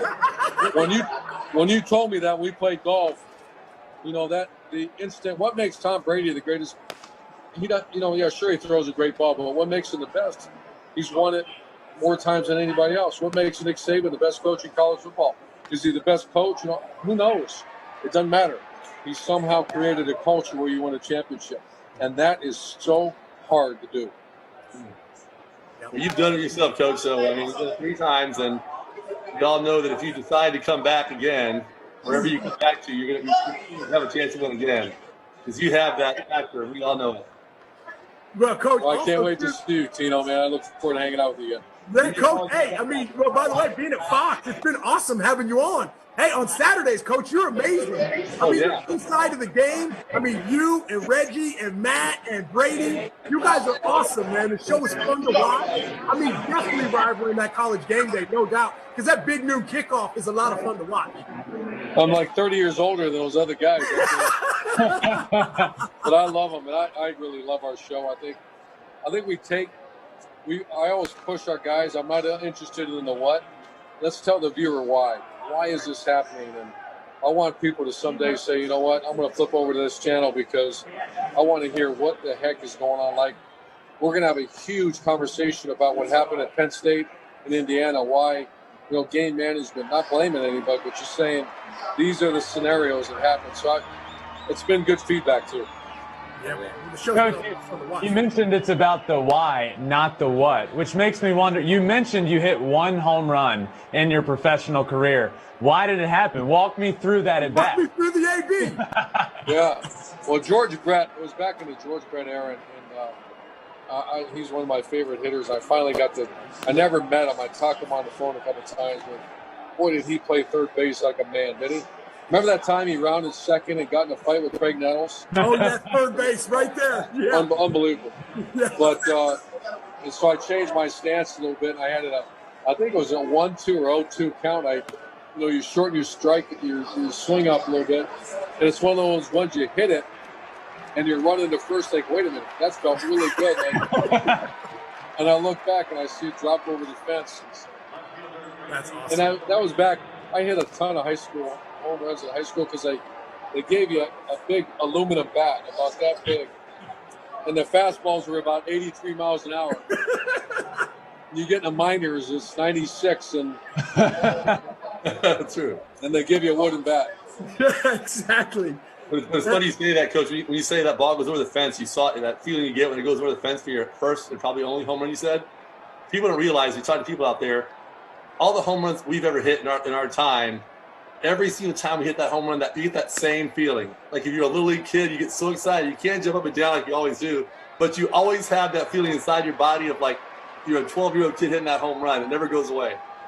It's like scoring a touchdown in football. I'm sure. Imagine a last point shot in hockey or basketball. Or as a coach, when you look over and you see that clock hit zero, and you won something. We beat Alabama that one year, and the best win might of all time be the double overtime against our rivals from up north. Oh yeah, that was a good one, Coach. I remember that one, baby. Tell me a little bit about rivalries, Coach. I mean, you just touched on a little bit. I mean, we know what words to say and we know what words not to say. I think I'm like you. I can appreciate a rivalry more than anybody. And your passion and your love and your preparation for the way you went about your job is unmatched. You said Nick Saban could be one of the best coaches in college football. That's not exactly where I would put him. I might put you up there.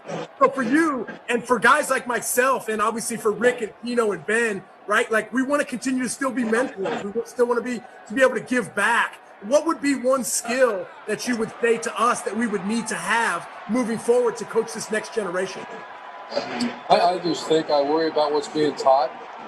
I worry about, this is a world of cell phone where, Twitter followers are more important than your teammates. I got into the coaching 35 years ago. There was no money. It was, I never dreamed. I dreamed, but I never thought I'd be the head coach of Florida Gators or Ohio State. And the locker room, the love and ownership that, of all things I miss the tears rolling off each other's cheeks when you hug each other and you know what, I sacrificed for you. And I did something for you. And I called it Solve the Mystery. And here's Solve the Mystery. And this is my mantra the whole year in 2014. I knew we had a good team, but there was a lot of good teams. If we could ever solve the mystery, and solve the mystery is this. The mystery that God has given us is how do you put others ahead of self? At the end of the day, you want to be a good husband, what do? You put your wife ahead of you. If you want to be a good parent, you put your children ahead of you. That's so easy to say, so hard to do. I want to be a great teammate. What am I going to do? I'm going to put my teammates ahead of self. And if you can do that, you solve the mystery. If we can get a team to do that, I used to yell at our players and our coach, we won't lose a damn game. If you can solve the mystery, we won't lose a game. Yeah. But it's hard, man. It's hard to get that done. Coach, I'm ready to run through a brick wall right now, bro. I'm ready. You know what I'm saying? Like, I'll tell you what, 200 pounds of me is ready, bro. I am ready to go. When I come back in our second life, I want you as my quarterback and tailback. Let's go. I'm ready. I got you, Coach. I got you, man. No doubt. No doubt. Well, I love this, man. Coach, I can't thank you enough. This means the absolute world to all of us. And just to get a little insight on your thoughts and the whole nine, and to come on this watch party, Coach, I'll do anything for you, my man. Thank you so much for coming on. Looks like you're super busy. Get back to your party, my man. Hey, and for everybody out there, let's think for a game 7 because the coach wants it, baby. He wants it. And tell your Gator wife hello for me. Right? I will. Yes, sir. You know it, baby. I'll see you later, Coach. Thanks for calling in, baby. Thank you. Yes, sir. Oh, man, come on, dude. Urban Meyer, bro. He's a legend. He's a legend. Legend. Hey, listen, man. When I met this dude at Ohio State when he first came over there, bro, hey, there is an air about him. I mean, bro, this guy, the way he carries himself with professionalism and his work ethic, bro, bro, the guy had to shut down coaching there for a minute because he was having some heart problems. It's like, hey, he's got to calm it down a little bit. But I think the thing I love about him most. Ohio State both. Yes. So I think the thing I love about him most is his overall preparation, right? The way he attacks life. It is full go, like head on, right at any problem. And I appreciate that, man. He's a leader, and I love the fact that he works for us at Fox because I'm telling you, that big noon kickoff is awesome, bro. I mean, College Game Day's got they got their work cut out for them because those boys are coming for him. Dude, they do a good job over there. I watch that show all the time because I played golf quite a few times with a coach, and he's down here in Florida. He always calls me. He loves baseball.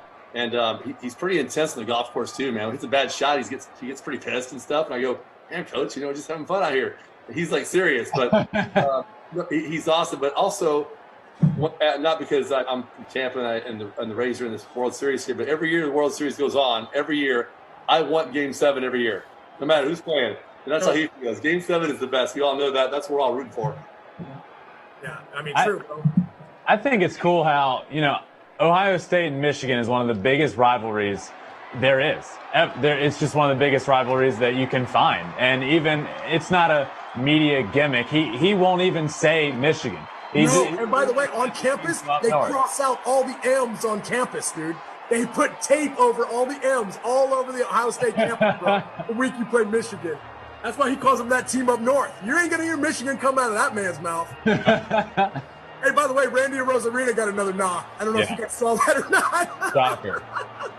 I'm like, bro, how are you pitching to this guy? How is he still making contact with the baseball? Man, another shutdown. I think at this point we'd be bringing it up more if he doesn't get a knock. I think it's more newsworthy if he gets up there and doesn't get a hit. I feel like they're trying to. Well, by the way, you know what I'm thinking is Randy Rosarina building up the legend so much. If he doesn't hit 450 next year, we're gonna be like, oh, it's a horrible year, bro. Horrible year for Randy, bro. Hey, he's building up this legend of like Randy Rosarina. It's funny, man. I was talking to one of my friends today. He's not a sports guy, and I was like, hey, man, this dude Randy Rosarina. He's like, who? I'm like, bro, if you don't know about this dude now, you will for sure. Because I'm telling you, man, he is just building up this iconic postseason and obviously legendary performance, no doubt. That's a good point, though, Nick, because he's never really played in 162 games, and his expectation would be up high just like that. And when he gets to those little slumps that go, not want to say slumps, but the cold spells where 3 or 4 weeks go by, how's he going to handle that? Because he's never had that. Well, because there's no doubt, man. I mean, after this World Series and postseason, if people aren't putting him at the top of the list for AL MVP next year, you know what I'm saying? Like, because of the year he's having, now all of a sudden he's considered a superstar, right? Yeah. He's gotten 60 bases, 61 total bases, in the World Series or in this postseason. I mean, to see what he's doing is almost like, I'm like, bro, this dude's got more home runs in one postseason than I think I had hits. I'm just like, this guy's out of control, bro. And just like Luke Boyd said earlier, Luke got the opportunity, the chance, and he ran with it. And this guy's doing the same thing. But Luke has busted his butt for 3 years now to keep it going, and hopefully, whenever this season ends here, Randy, wherever he lives at in the offseason, goes back home and just says, hey, I got an opportunity here to be a great player for a long time. I'm going to bust my butt too, and not really just sit back and get lax about it. Yeah, 100%, man. He's building himself up. He's the legend of Randy Rosarina. I mean, it's crazy, man. He's got that awesome last name like a Rosarina, but then it's just like Randy. You know what I'm saying? It's not like that's crazy.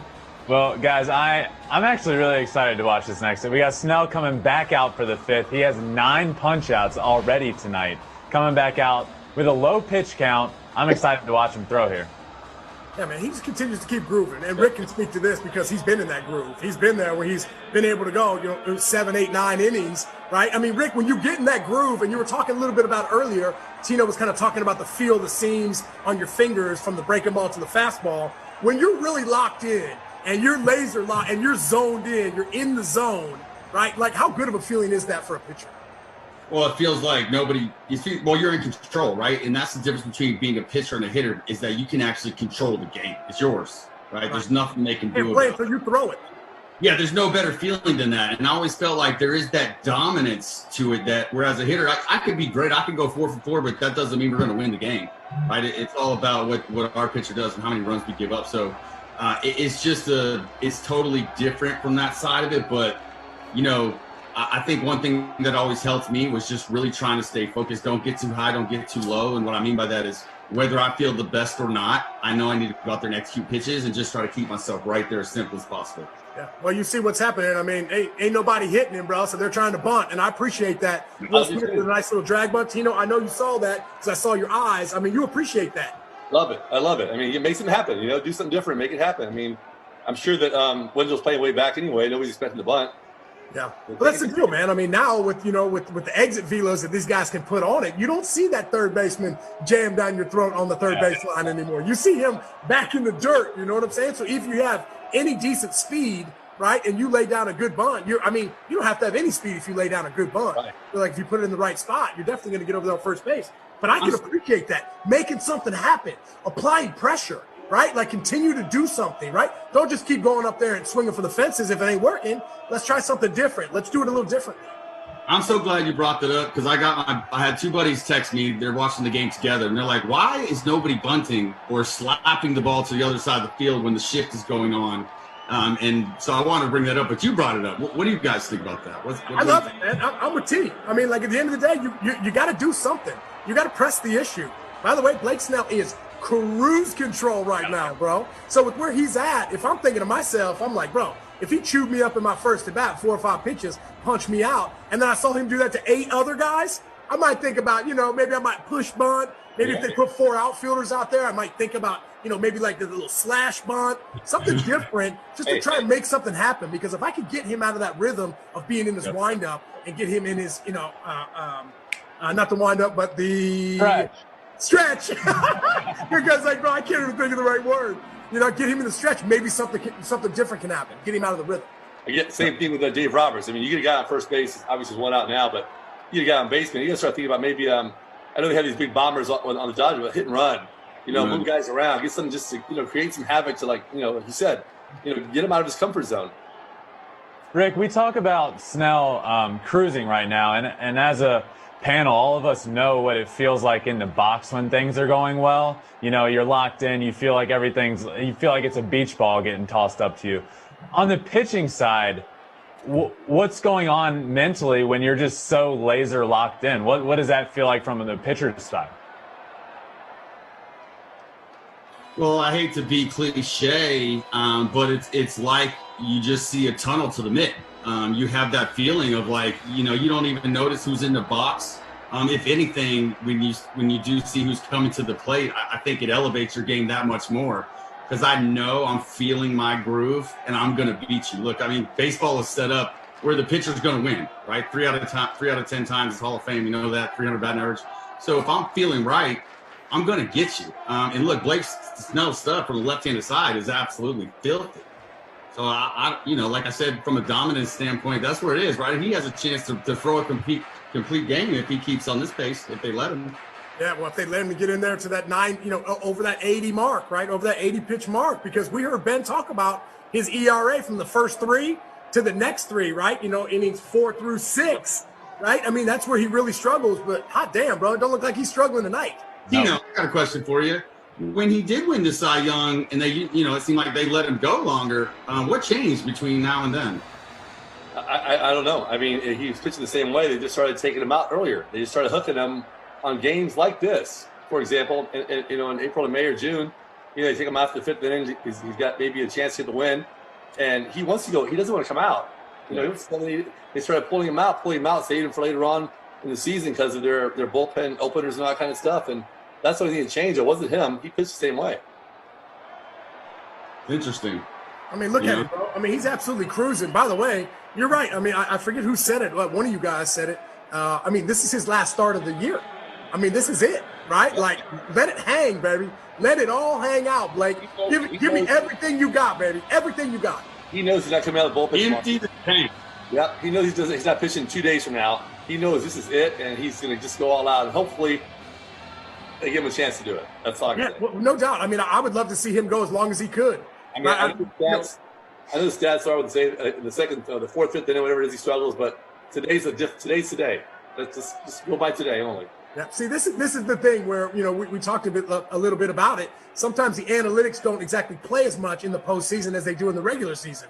It works when you've got 162 games worth of data, but sometimes in the postseason, it doesn't always work out like that. Sometimes you might have to say, like, hey, we should get him out of the game because his numbers say so.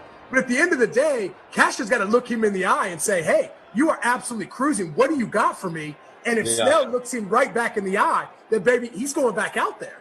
Yeah. I mean, I wouldn't even ask him. You don't even ask him. Just keep throwing it out there, bro.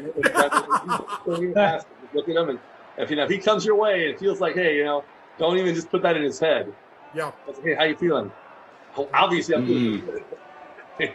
Yeah. 97 miles. I wouldn't even look at it. Don't even ask him. You're right, Rick. Somebody roll through the Dodgers lineup like this in a minute, bro. You just don't see stuff like this. One hit through five. Well, after this out right here, 5 innings, 1 hit, and Chris Taylor's the only one that got it on a hanging breaking ball. And he's been consistently at 96, 97 the entire game. That's what I'm saying. I mean, T, bro, he's different when he's throwing the 6s and 7s up there rather than the 3s and the 4s. I mean, that is a complete different mindset, no doubt. It's a step faster. By the way, you can't look for the breaking ball because you got to get on the heater at that. And then all of a sudden he's snapping the breaking ball. He's got a pretty good changeup right now, cutter going. And when he's elevating that fastball at 96, 97 at the top part of the strike zone, you have to swing at those balls. And if you've noticed, all these Dodger hitters are underneath that. Still haven't made that adjustment to quite being able to get on top of that, right? I mean, right underneath. Most impressive thing I've seen. These Dodgers hitters are so great, and they're not even fouling the ball off. Mookie Betts had a 2-2 count, right, the same pitch, and just blew it right by him. Yeah. And I think that's the difference, Tino, and we've talked about how big of a difference that 96, 97, and he even got a 98, which we haven't seen out of Snell in a while, makes such a difference between 92 to 94 because maybe at the higher velocity they're swinging and missing. At that 92 to 94, they're fouling it off. If they're a little off of it or not looking for it, they're able to foul it off. Then the entire at bat is different. That's right. That's a great point, Ben. And the thing about pitchers is I'm not saying their confidence level goes crazy, but when you throw a fastball at some guy like that, 92, 93, and the guy fouls it back, straight back, the pitcher automatically thinks, oh, he's right on my pitch. He's right on it. I'm not going to throw a fastball again. When they're not, they're behind. They're still behind. It's still a little bit late, and they lose confidence in it. But this 96, 97, 98, it's not even crossing his mind right now. He's just reaching back and throwing gas right now. Through 5 innings, 1 hit.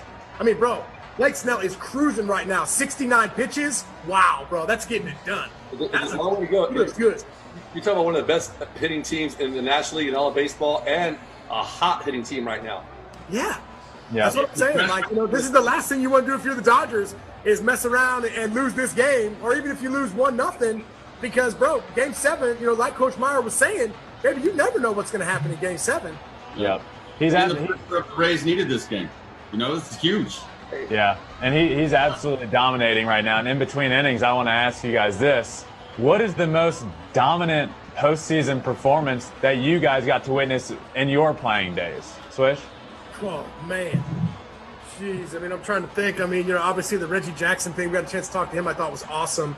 Even Pablo Sandoval, right? I mean, it's hard not to say, obviously, from watching it firsthand this entire postseason and World Series, is Randy Rosarina and Corey Seager. The way that these guys have hit. It's like these guys are breaking records, like left and right. So it's almost like you've never seen as dominant of a performance as you have from those two guys. So I guess for me, I'll go with those two guys. Rick? I'm going to second that. And one of the reasons I think is I almost feel like, well, I want to get your guys' opinion, but, in any era before this, they wouldn't have kept pitching to these guys, right? I mean, Seager's a little different because of that lineup, but Randy, I mean, you could pitch around the guy. I don't remember any World Series or any playoff game. Nobody. Never, ever. So I'm going to second that. Yeah. I mean, I'm talking about my own personal experience. I think in '98 playoffs, we went 11-1, won the World Series. We went 11-1. And the one game we lost to Pedro Martinez in Boston. No, actually, in Yankee Stadium, he pitched for the Red Sox. He had 17 strikeouts. He was throwing 98, 99. I think somebody got one hit off. Maybe Shirley Davis may have homered off him for the only run we had. 17 punch outs. He just absolutely was unhittable. That's And he wasn't using his curveball too much anymore. He's just blowing fastballs in there. He was blown by everybody, bro. That's amazing, man. Wow. Ben, how about you? Let's see. The one that comes to mind postseason is obviously Doc Holliday. Oh, yeah. I think that's the one. The game, yeah. Yeah, when I think of dominant postseason performances, I think of that Doc Holliday one. Just because I was old enough to appreciate it and really understand what was happening and just how you don't see that. Like you don't see guys, especially nowadays. I don't know if we'll ever see a no-hitter in a postseason game, or at least in a. Guys don't go deep in games in the postseason. They're used differently in this day and age. Managers have such a quick hook when that pitch count starts getting up. When a guy gets on base, those guys are done. To be able to witness a postseason no-hitter was one of the coolest things to watch. Bro, you're a hitter, and you thought the no-hitter was cool, bro? Come on, dog. What about the homers? Those are the cool things for hitters. One guy I got to mention because you reminded me of something was Madison Bumgarner. Oh, yeah. During that whole postseason. 14, that was 14. great. Yeah. Man, he's absolutely filthy. That was incredible too, yeah. 100%. To be fair, Swish, you're right. I'm a hitter. When I think of dominant performances, I think of hitters. But the reason I answer pitcher is because when I asked the question in my head, I was thinking pitching performances. Oh, true. That's true. Say that. So you guys answered it. Totally, because I'm like, bro, I thought my guy Ben was a hitter, bro. We were just talking about him going deep, hitting home runs. I for damn sure ain't going to say Sandoval, because Sandoval hit those 3 homers off my brother in the postseason. I ain't bringing that up. In San Fran, too, that's doing it, bro. Because you know the ball don't travel a whole lot up in that place. Yeah. But right now, let's get back into it real quick. I mean, look where the Dodgers are right now. They keep bringing in those lefties. Alex Wood, now we got Gonzalez in the game, right? Trying to take away all those left-handed bats in the Rays lineup. And right now, I mean, other than that Randy Arozarena home run on that solo shot, there's not a whole lot of offense this game. Yep, and there's your boy Bruce Star warming up down there in the pen. And again, this game's not going to 1-0, I don't think, but we talked about starting Walker Buehler instead. I mean, this is the kind of scenario that Dave Roberts was kind of like probably hoping that may have happened against Walker Buehler. You know, the dominant performance, 1-0. If you got to pull Buehler out in the 6th or 7th inning, losing for tomorrow, that's what he's probably thinking. Now they have, no matter what happens here, let's just say the Rays wind up pull this game out. Tomorrow he's got a fresh Walker Buehler. The bullpen guys coming in for 1 or 2 innings. They're all going to be fresh tomorrow again. So I think they're going to be in good shape tomorrow if it goes to 7 games. Yeah, I mean, they're definitely in the driver's seat if it goes 7. I mean, just especially with Walker Buehler on the mound. I mean, he's nasty. But, guys, we got another guest. And you know me. I love having me some guests, right? So here we go. Ladies and gentlemen, our next guest. She's a former tag team champion, right? She hails from Australia. She's a huge Dodger fan because I see her with her Dodger gear on. Ladies and gentlemen, introducing Peyton Weiss. That was so good. You like that? Yes, thank you for that. You got it, Peyton, for sure. Thank you so much for calling in. How you holding up? I'm doing well, surprisingly. I was going to say, if you're a Dodger fan, which we know you are, right? I mean, our guy Mikey Davis, our producer, he's a Dodger fan too, and he's a little shaky right now. I feel like it's Game 6, you guys are up 3-2, but from things that have happened in the past, you guys might be thinking that it's not quite over until it's over, right? Oh, it's really not. And just a fun fact for you, I'm psychic, and so before the series started, I knew we were going to trade wins back and forth to the 7th. So I'm completely prepared. We're taking it tomorrow. She's ready. Game 7. Yeah, Game 7. All wow. Right. I like it. Hey, we were just talking about this before you came on. Would you have started Walker Buehler tonight or waited till tomorrow? I probably would have waited till tomorrow. I think they made the right choice. Yeah, for sure. No doubt. I think being able to hold that guy back in the wings is amazing. I mean, he's been so tremendous for this team ever since he's come up. And right now, I mean, to put all the pressure on him Game 7, That's a lot of pressure for him to take on. Peyton, I have a question for you. Being from Australia, how did you become a Dodgers fan? So my brother played baseball when he was growing up, so I would always go to his games and watch his games. So I just grew up watching baseball. But a couple years ago, I brought my mum out here for a surprise last-minute trip to LA. We spent the week together, and I surprised her with tickets to a Dodgers game, and we both just loved it. So that's how I specifically became a Dodgers fan. It was just an experience with my mom, and best team. I picked the best team. Do you have a favorite player? Oh, man, so I always thought Cody Bellinger was my favorite player, but this freaking season, the team is so solid. I don't know how you can pick just one. Like, they are so freaking good together. So I'm sorry, I don't have a favorite right now. Great answer. Yeah, I mean, no doubt. I mean, with as deep as the team is stacked offensively. I mean, on the other side of the ball, I don't blame you. I'm sure it's hard to pick a favorite player. But I'm wondering this, right? I mean, it's cool to kind of hear how you became a Dodgers fan, but a wrestler? How do you become a wrestler? This is my lifelong dream. I actually was a ballerina growing up, but I was absolutely in love with wrestling, and it completely stole my heart from dancing, and it's just what I've wanted to do since I was 10. A lot of body control. I mean, you guys got flying through the air, doing all your thing.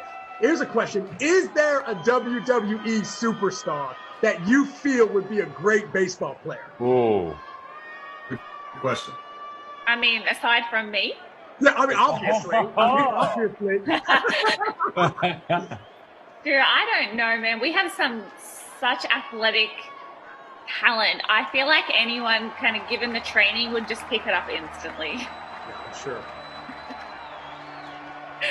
As a baseball fan, do you know who Peter Moylan is? No. Okay, so he's from Australia. I got a chance. He's like, who? Who? I was just curious. Great guy from Australia. Played with him on the Braves. I know you're a baseball fan, so I was curious. So then you come over from Australia, right? You come over here, and then so it's just Dodger for life. I mean, that's your squad. I mean, you're not giving anybody else a chance. You go to one game, you're a Dodger fan for life. That was it. And actually, I'm pretty sure the game was like Dodgers Angels, so it was going to be LA either way, No doubt about it. So then for right now, I mean, just like, with 1988, I mean, obviously in the last time the Dodgers won a World Series, and for them coming in and getting an opportunity to compete for the World Series 3 out of the last 4 years. I mean, for you as a fan, I mean, those are heartbreaking losses. So how much, we talked about it a little earlier, how much would this World Series mean to a fan, right? I mean, to somebody who's been watching them over the last, X amount of years. Yeah, I mean, like the amount of heartbreak that Dodgers fans have gone through over the last 3-4 years has been kind of crazy. So to finally get that win, I think would just bring all the hearts back together. Yeah, no doubt. I mean, we were talking about, Clayton Kershaw, Dave Roberts.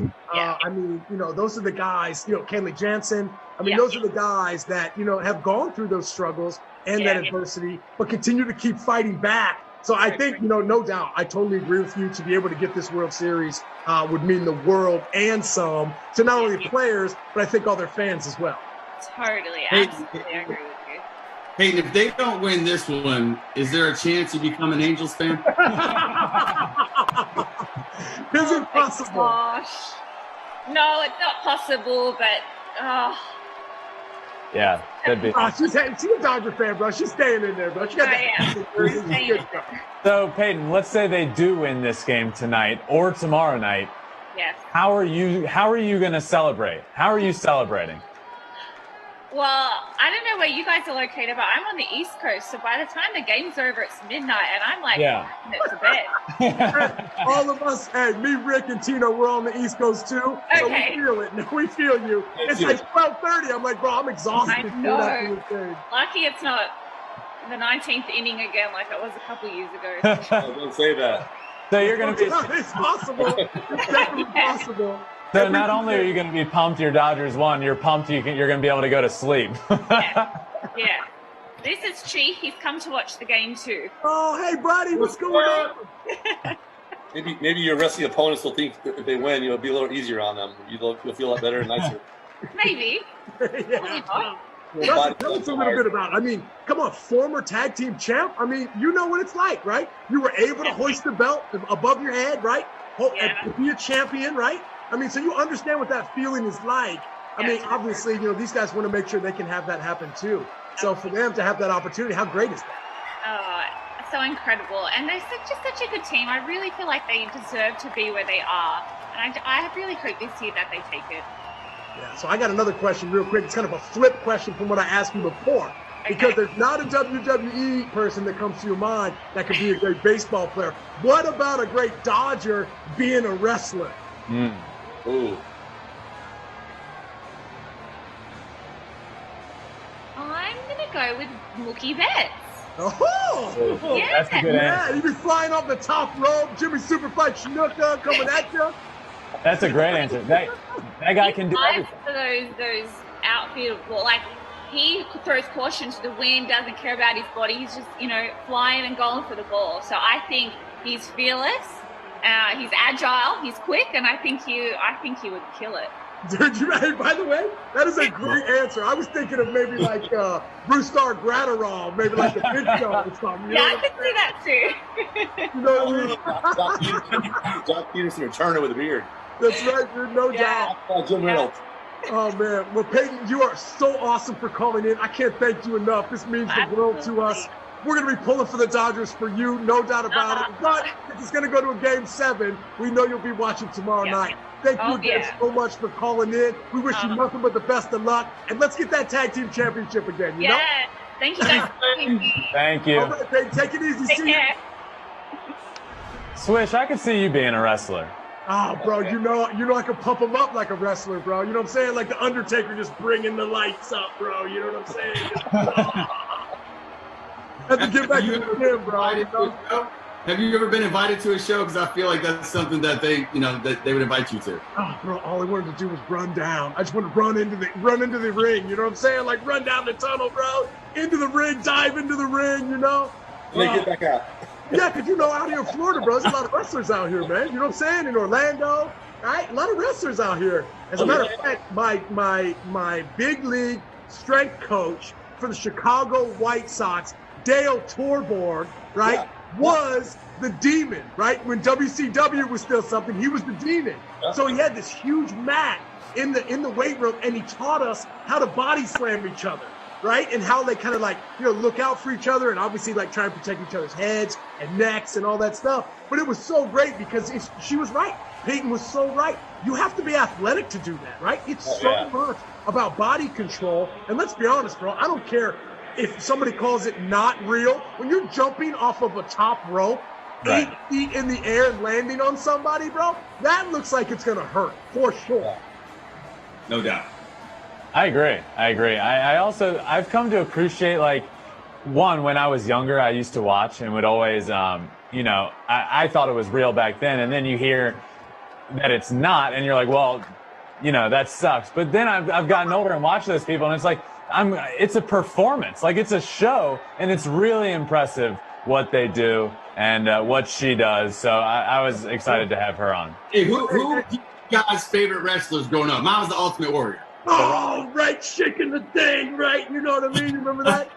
I was the Undertaker, bro. Still am. I mean, he's still kicking it, bro. The Undertaker's been absolutely phenomenal. Bro, he's done it year after year, bro. Keeps coming back. So that was my guy, dude. Undertaker, no doubt. Well, there's Snell back to was that first pitch pop-up of the inning? Just still cruising. We're in the 6th now. He's at 70 pitches in the 6th, just cruising. Who's your favorite wrestler, Tino? So you guys probably remember Dusty Rhodes at all, do you? Oh, what? Of course we do.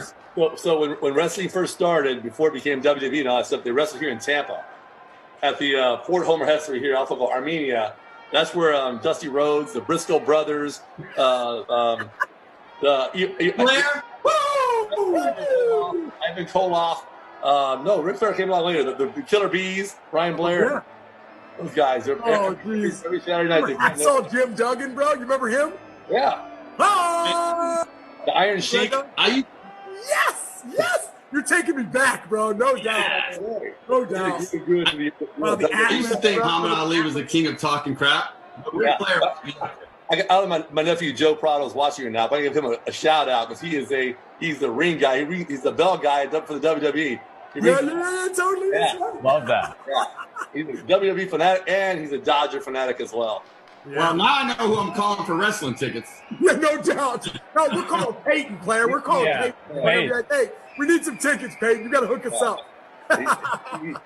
They just showed Nick Anderson warming up there in the pen. Are you a little surprised by that, or do you think it's like, okay, there's going to be a quick hook, or is it like, just in case he really gets in trouble here, we'll go to our guy out of the pen? I'm a little surprised to see him right now.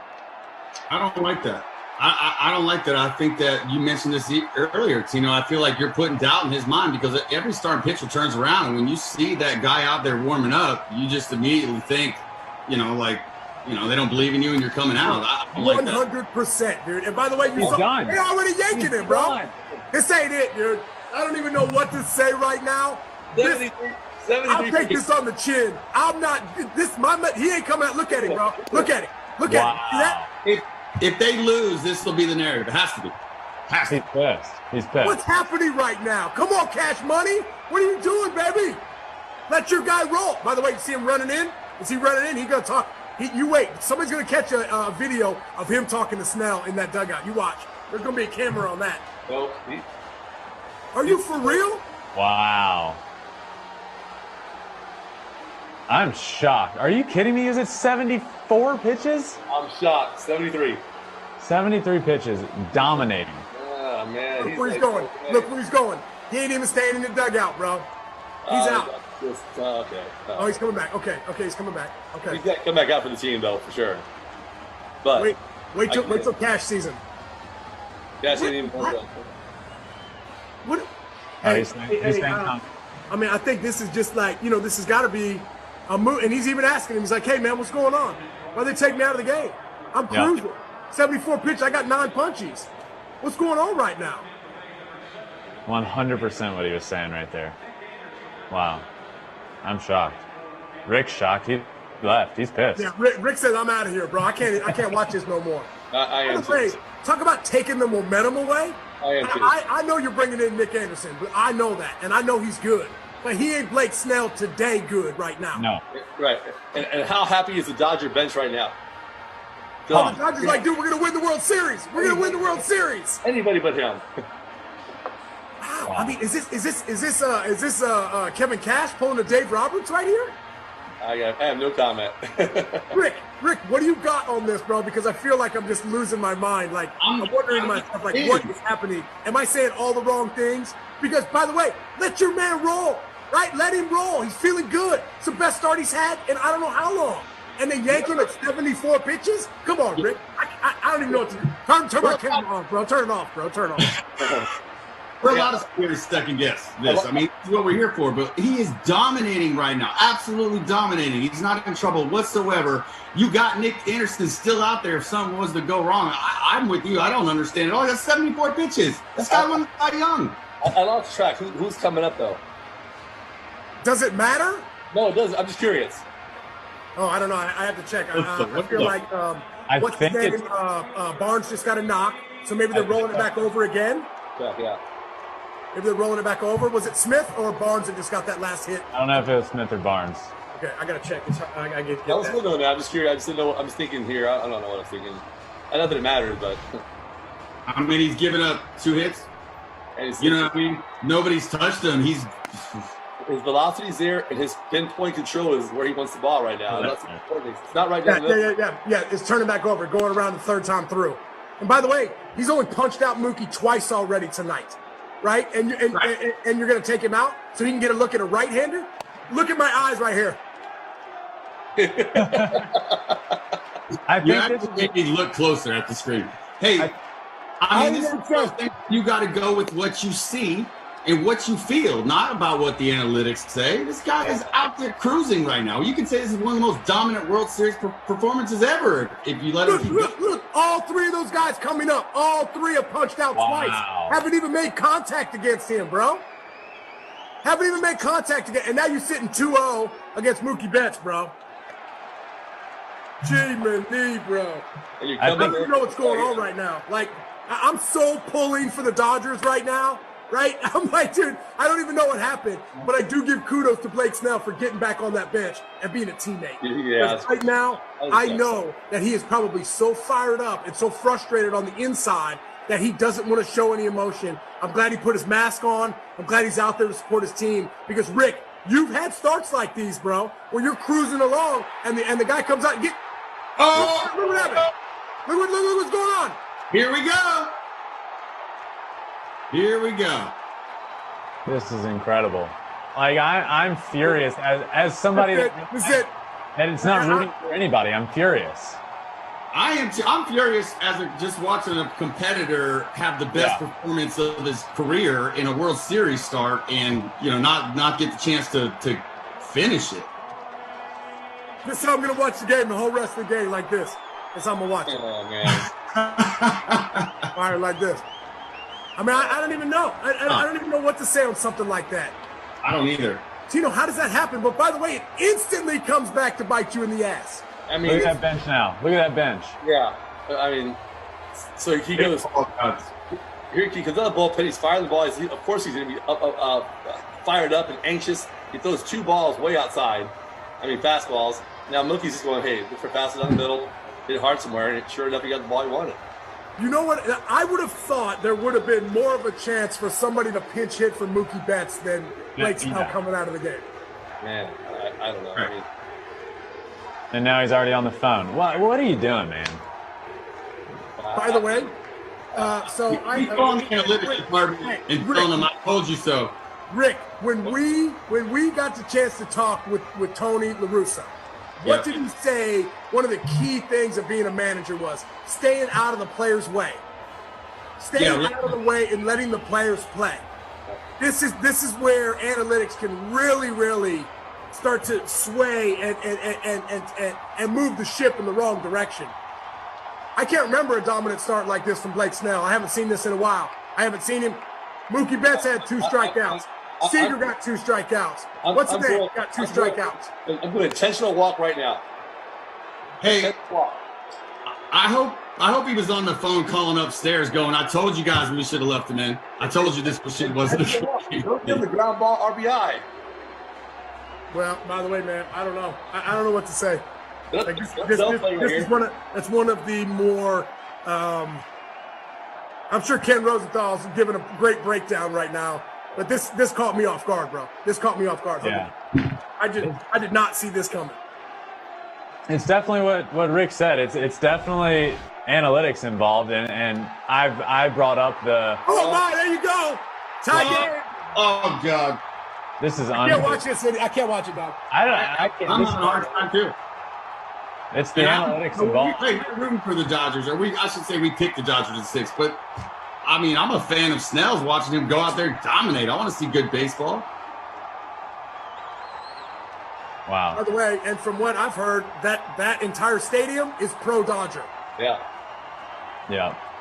you're right, Rick. And I don't think you guys picked the Dodgers and Tino and I picked the Rays, but none of us have a strong rooting interest. We're just all here we just want good baseball. And none of us would be pissed off about a Game 7, because who is? And then to watch a dominant start like Snell had just get thrown out of the window. It's frustrating. My phone is blowing up from all of my Dodger friends. I'm like, bro, we're gonna win the World Series. He's safe. And then he's safe again. Look at Mookie, bro. Let him know, Mookie. Let him know, baby.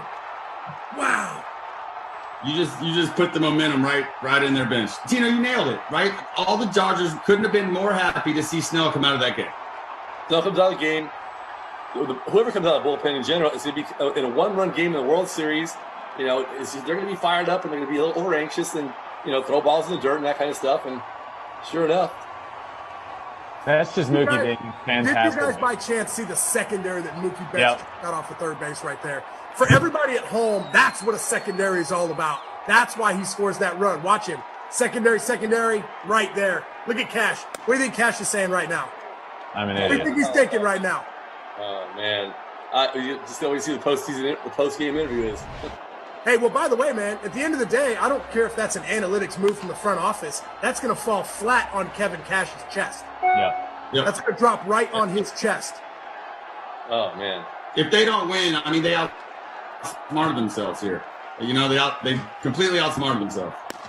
But what are you trying to do? You trying to trick them?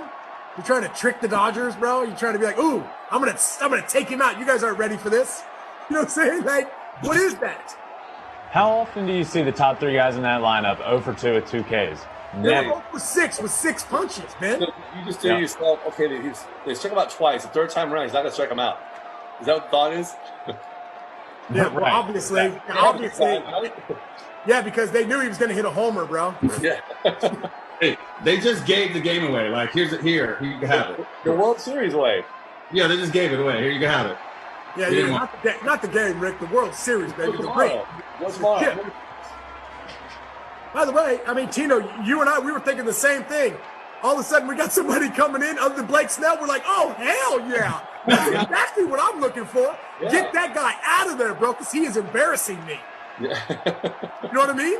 Yes. No doubt. I mean, we had those days when we had Pedro out there, take him out, or whoever it was, and you go like, oh, the bullpen's coming. I don't care who's coming out of the bullpen. We'll take him. Right. I don't care if Cy Young's coming out of the bullpen, bro. Bring him in. Oh, no, he missed it. Oh, my gosh. Are you kidding me, bro? What is? No. He caught it. He caught it. Oh, man. Oh, man. I mean, I'm almost glad he didn't hit a homer, just because, like he said, Kevin Cash is going to wear this. He deserves to wear this. Wow, Kevin Cash's head would have exploded right there, bro. Wow. I don't even know what to say. I mean, I guess I'm more disappointed than anything, right? I guess I'm just like, all of a sudden we're seeing great baseball, and all of a sudden we've got to have somebody step in the way. Yeah, right. I'm trying to think, like, I'm trying to think of managerial decision that was as what is that? Is that it's not a desperation move because you were winning at the time. What is that? Like, what kind of a move do you call that? I have no idea. I mean, you got one out. Is it one out, man first? You got to get a hit. Yeah, like there's analytics killed the Rays. Yeah. I mean, we were watching one of the most dominant World Series starts ever. Yeah. And it just came to an end and immediately backfired. But again, Rick, wait. you asked that question. I mean, Cy Young years on, I've seen them do that to him a lot of times in a game where, he wanted to stay in there with a lead. Hey, bro, look. He could pitch 8 innings, they take him out. And they Look at the social feed, bro. Kevin Cash is the GOAT. All Dodger fans say he's the GOAT, bro. What a decision, bro. Best decision ever. Wow. Yeah. And Tino said it earlier, and it actually, when he said it, I thought about it and thought it was kind of weird, but he said Blake Snell was getting pulled out in games just like this, and he hadn't given up a run. I was like, no, I mean, maybe not like this. Like and then he did. Low pitch count. I get 101 pitches, 110, okay, but 70? Yeah, but also, too, bro, like, there's no tomorrow, right? This kind of takes me back to a Doc Holliday or a Chris Carpenter, who just probably wouldn't have gave the manager the ball. They're like, don't even come out here because I'm not giving you the ball. This is my game. I'm not going to allow you to you go deal with the analytics because I'm staying out here and finishing this. Yeah, he pointed when he stepped out of the dugout. He pointed Quick. It was a quick point. Why couldn't you go up in there and be like, hey, Blake, how you feeling?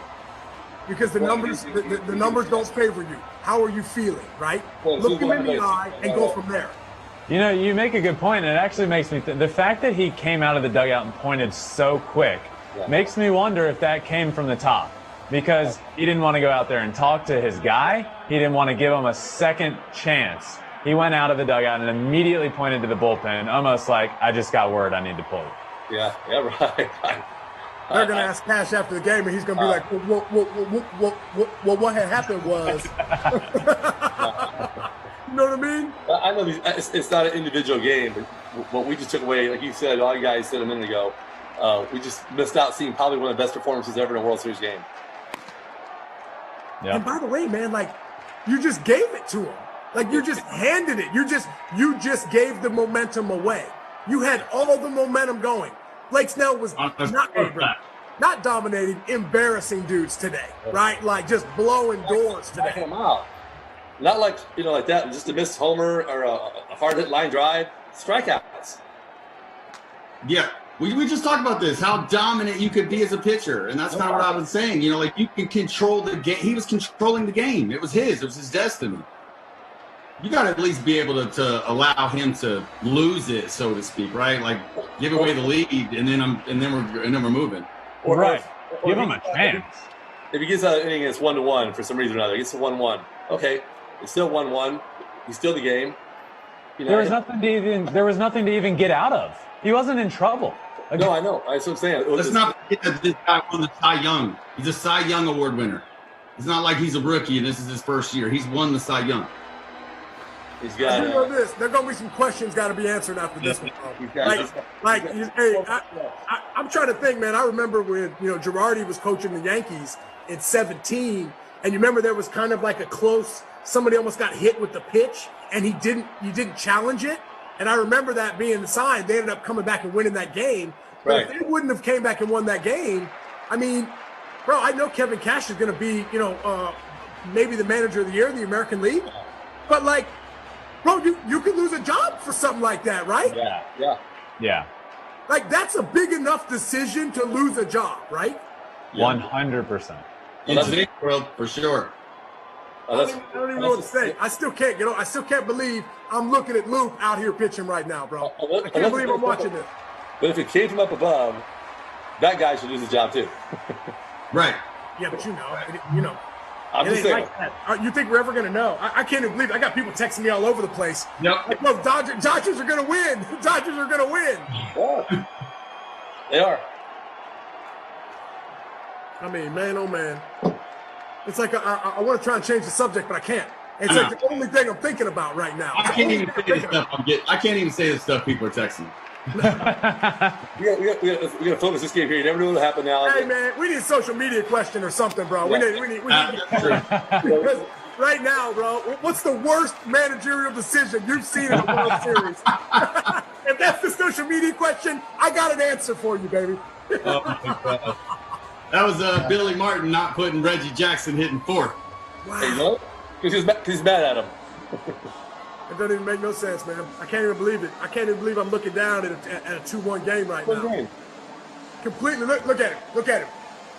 Good teammate. Wow. Now he's just showing off.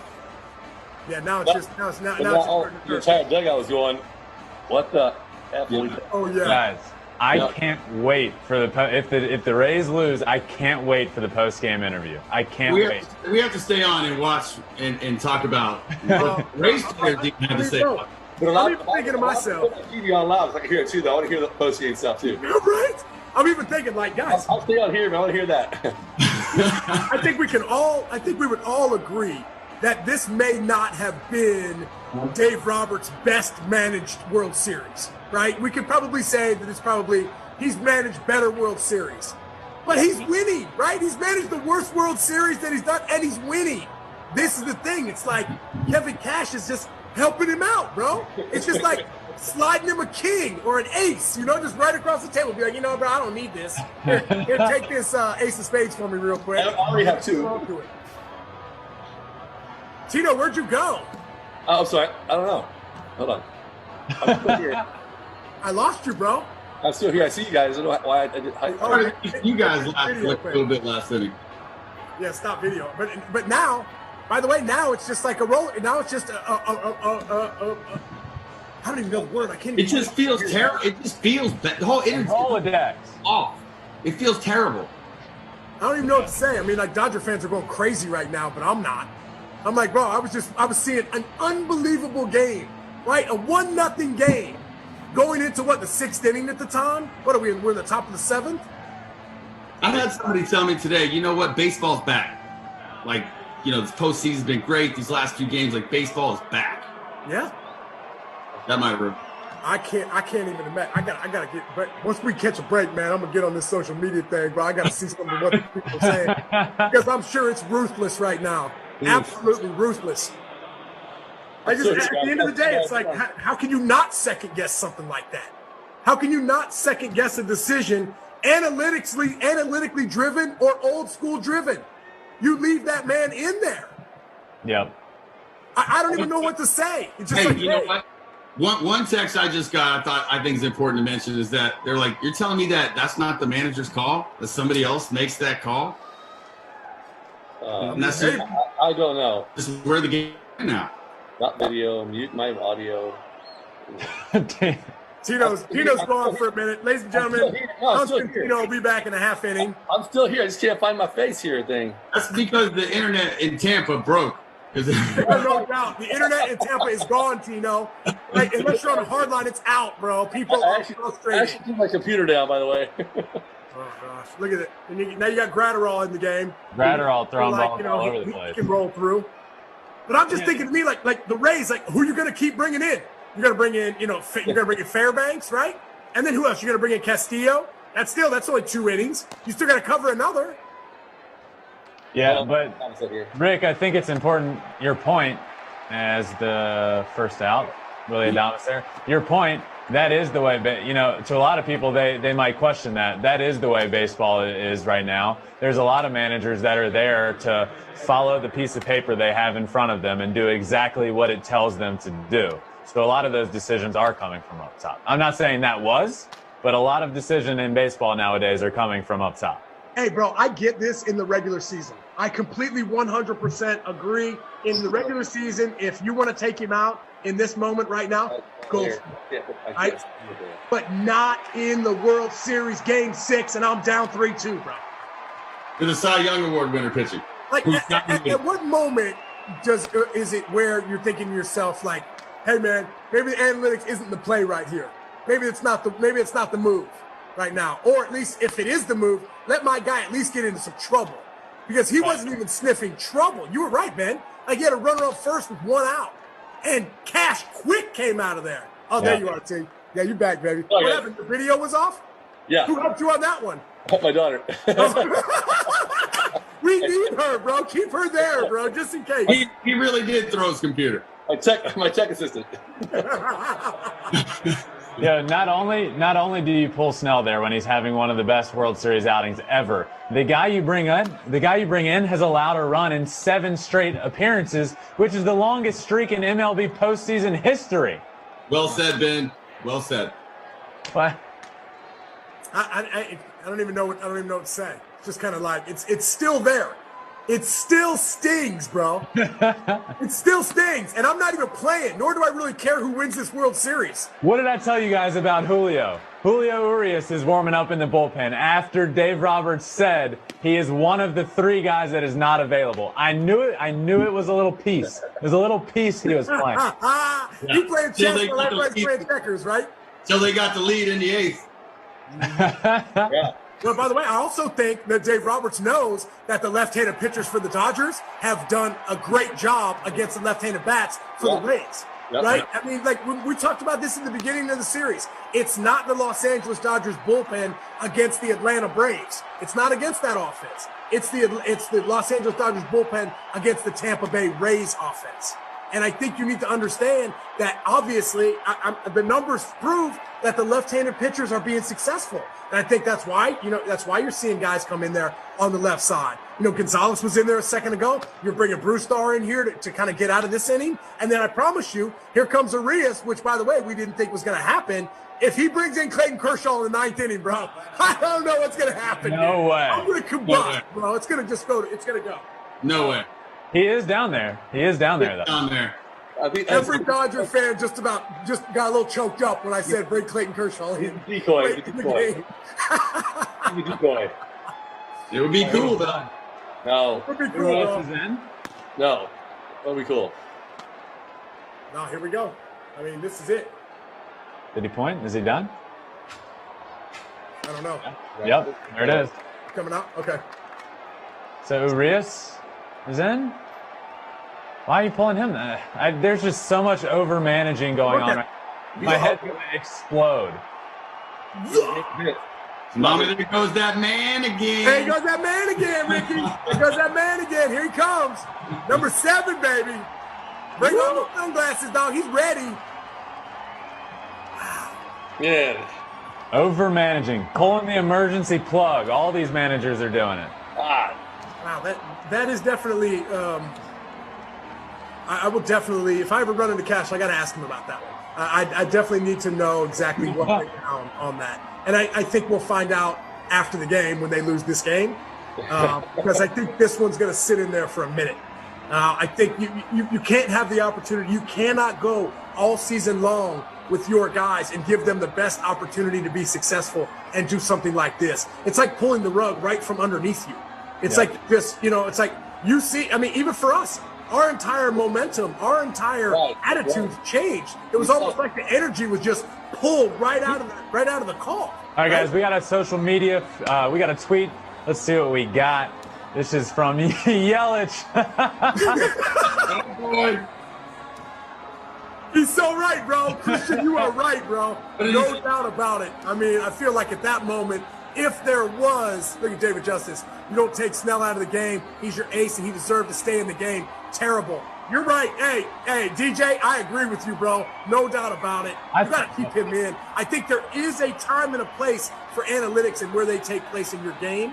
But right now, in this moment now, maybe June, July, and August. It's hot weather. Team's getting tired. Okay, but not October. I know. Whatever the date is today. Game 6. 27th. Game 6. There's nothing. I mean, Will Middlebrooks right there was just like, bro, it's only 2-1, but it feels like the Dodgers are ahead 10-1 right now. There's no answer that they can have for this that will make sense with this game. And the Rays 5-1 too, 6-1 right now. It's the tweets we just saw. You got Justice, you got Middlebrooks, you got Yelich. These are all people that aren't rooting for anybody. They're just fans of the game. They just love the game. Us, and they're just furious at what just happened. By the way, what did Yelich say? Because I didn't see it. Yelich had a picture of a guy with a bat hammering a computer, bro. That was the meme, right? Kind of looked like it might have been from The Office, There's a good chance that I'll never get a job in baseball again. Well, here's the deal, man. Like, Arias is in. He's 4-0 on the year. 4-0 in this postseason. 25 punchy so far. This is a huge out right here. Bringing in Brett Phillips, bringing a little speed in there. The hero himself, pinch running. Mm-hmm. Oh, yeah. By the way, man, I think they had to give him like some oxygen or something because he didn't know what to do.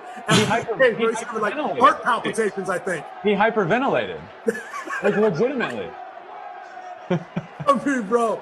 He couldn't feel safe, man. He was flying around there. Oh, you gotta love it though, man. What a moment, Yeah. There he goes. Here we go. Middlebrooks is right though. It legitimately feels like a 10-1 ball game right now. Yeah. How far do you think if Urias gets out of this, how far do they let him go? Well, you got Randy hitting right behind Yandy, right? So Rosarena's on deck. So you got to think about exactly what you're going to do with that man. He already got 2 hits tonight, 1 homer. If he gets out of this, he's closing the game out. That's what I say. There's no way. Trying it. He did it against the Braves. You bring in Kenley? You bring in Kenley in the 8th? This is trying it in the 9th. Trine's got the 9th, 100%. Are you going to bring in, you're going to get Kenley one? Bring him in the 8th? No. I really honestly try to not second guess too much. But what we just saw is impossible to not just say how I really feel. Well, I guess at the end of the day, man, it gives us something to talk about. I mean, I guess I can appreciate that. And I guarantee you, this is it. I mean, look at Chipper Jones. Dude has a 9K, 2-hit shutout, 75 pitches, and you yank him? Fire me. I'm riding my horse. Now 2-1 Dodgers. He's right. He's right. Now listen, you're talking about all these tweets are coming in from baseball men. Look at A-Rod. Why? 100%. Rod is 100% correct. That's the deal. Stay out of the way. As a manager, get out of the way and let your players play. Look, Tyler Day, same thing. I can't even imagine what Snell's feeling about right now. Hell of a move, Cash. Thumbs down, bro. No doubt. We can all agree it's not Cash, though. I mean, at the end of the day, it's going to fall on him. We all think it's him. Arias gets out of that inning, bro. Here we go. Now you watch. The Dodgers are going to tack on 2 or 3 this inning. You watch. So is Cash going to end the post-game interview say, some decisions come from up top, or is he going to take it all on himself? Because if he takes it all on himself, that's your way out the door. I mean, if he pulls If he takes on himself, he stays. yeah. he takes it on the chin, he stays. He's a professional. He's gonna do. Stitches get stitches, bro. No. Ben, what I'm saying is, if it's from above, and he says no, it was on me, he stays. I understand. You're right. But also, so if he takes it on the chin and wears it, then the front office is like, yeah, good job. But if he doesn't and he takes it all on himself, then the backlash from fans forever. You're never going to hear the end of this moment, ever. Never. Not only that, it was just a quick call. Like right out of the dugout, he called. And, You know why? Because he didn't want to have to look Blake Snell in the face. He didn't want to have to look him in the eyes, bro. I know. The thing is, no matter what would have happened, who knows what the outcome of the game would have been. I wanted to see him go 8-9 innings. And I was really looking forward to Charlie Morton and Walker Buehler tomorrow. Yes. That would have been a really good Game 7. I mean, no bullpen guys, 2 main starters going at it. It would have been awesome. Yeah, and hey, Charlie Morton, ground chuck, he's been dominant in shutdown games, right? And Walker Buehler as well. I mean, it would have been a great matchup, and no bullpen thing. The whole 2 top starters against each other in Game 7 for all the marbles, man. I could not wait to see that. Me neither. 2 heavyweights. Yep. I mean, I'm still like shocked, right? I mean, like, what's he gonna say in the post-game interview? The only way he gets away with this is if the Rays come back and win. It's the only way he's gonna get to dodge the question. Yeah, man. He's thinking about that right now, right? That's all he can think about right now. The decision that lost the Rays the World Series, bro. Look at Dickie Vitale. Absolutely over managing. Ridiculous. We no need Dickie way. V on right now. Dickie V. Right, he's a huge Ray fan, bro. He's there every home game. Yeah. You know that, Tino. Oh, yeah. There's another tweet. We have given the Dodgers life. Really can't believe Snell is out of the game. 70 pitches and dominant, taken out. I can't believe it, especially with our bats. Dickie V, you right, baby, because you had your diaper dandy in there, brother, and you got him out of there. And by the way, you're right. Gained all that juice for the Dodgers right there. Definitely changed the momentum. Swing for sure. Yep. Look, Dickie V in his profile pic, he's got a Rays jersey on, bro. That's just supposed to show you. Right. We need to get him on here right now. Talk to him. We need to get Dickie V on here. I'm texting him, bro, right now. I'm gonna be like, hey, Dickie V, I need your info, bro. I need your input. I'm gonna text him. He might be the only person who has more energy than you, Nick. Yeah. Awesome, Hey, bro. That'll be Nick at 70 years old, too, though. Say it again. That'll be Nick when he's 70 years old, like Dick Vitale. He's still. Well, by the way, I think it just goes to show if you love what you do, baby, you don't age, Dickie V's love him some basketball, loves him some sports, and and his energy and his passion shine through. I know he is a humongous Tampa Bay Ray fan. Tino, you've seen the news around here just like I have. He was doing interview after interview, pumping up the Rays. Let's go, right? Yeah. And right now, I bet you he is absolutely devastated right now. Yeah. Hey, did you just see that swing that he put on Fairbanks right there? Yeah. None of those swings happened off of snow. Not like that. Nope. It's just spotting the ball, 97 miles an hour, up and down, in and out. He was not in the same place every time. Slider, he was dominant, man. Yeah, I agree. I can't. I don't want to keep beating a dead horse here, but it's going to be the story. Hey, beat away, bro. Beat away. Push. I can't get We're not the only ones. You know what? And you guys know this, that some guys, whether Snell's throwing, 96, 97, and Fairbanks is throwing 100, some guys you just can't see. And it plays way harder than that because you can't pick it up. And you can look at the way guys are taking swings against Snell. It's obvious that they're not picking the ball up out of his hand. They're not recognizing the pitches. They can't figure it out. Is that a bomb? Double?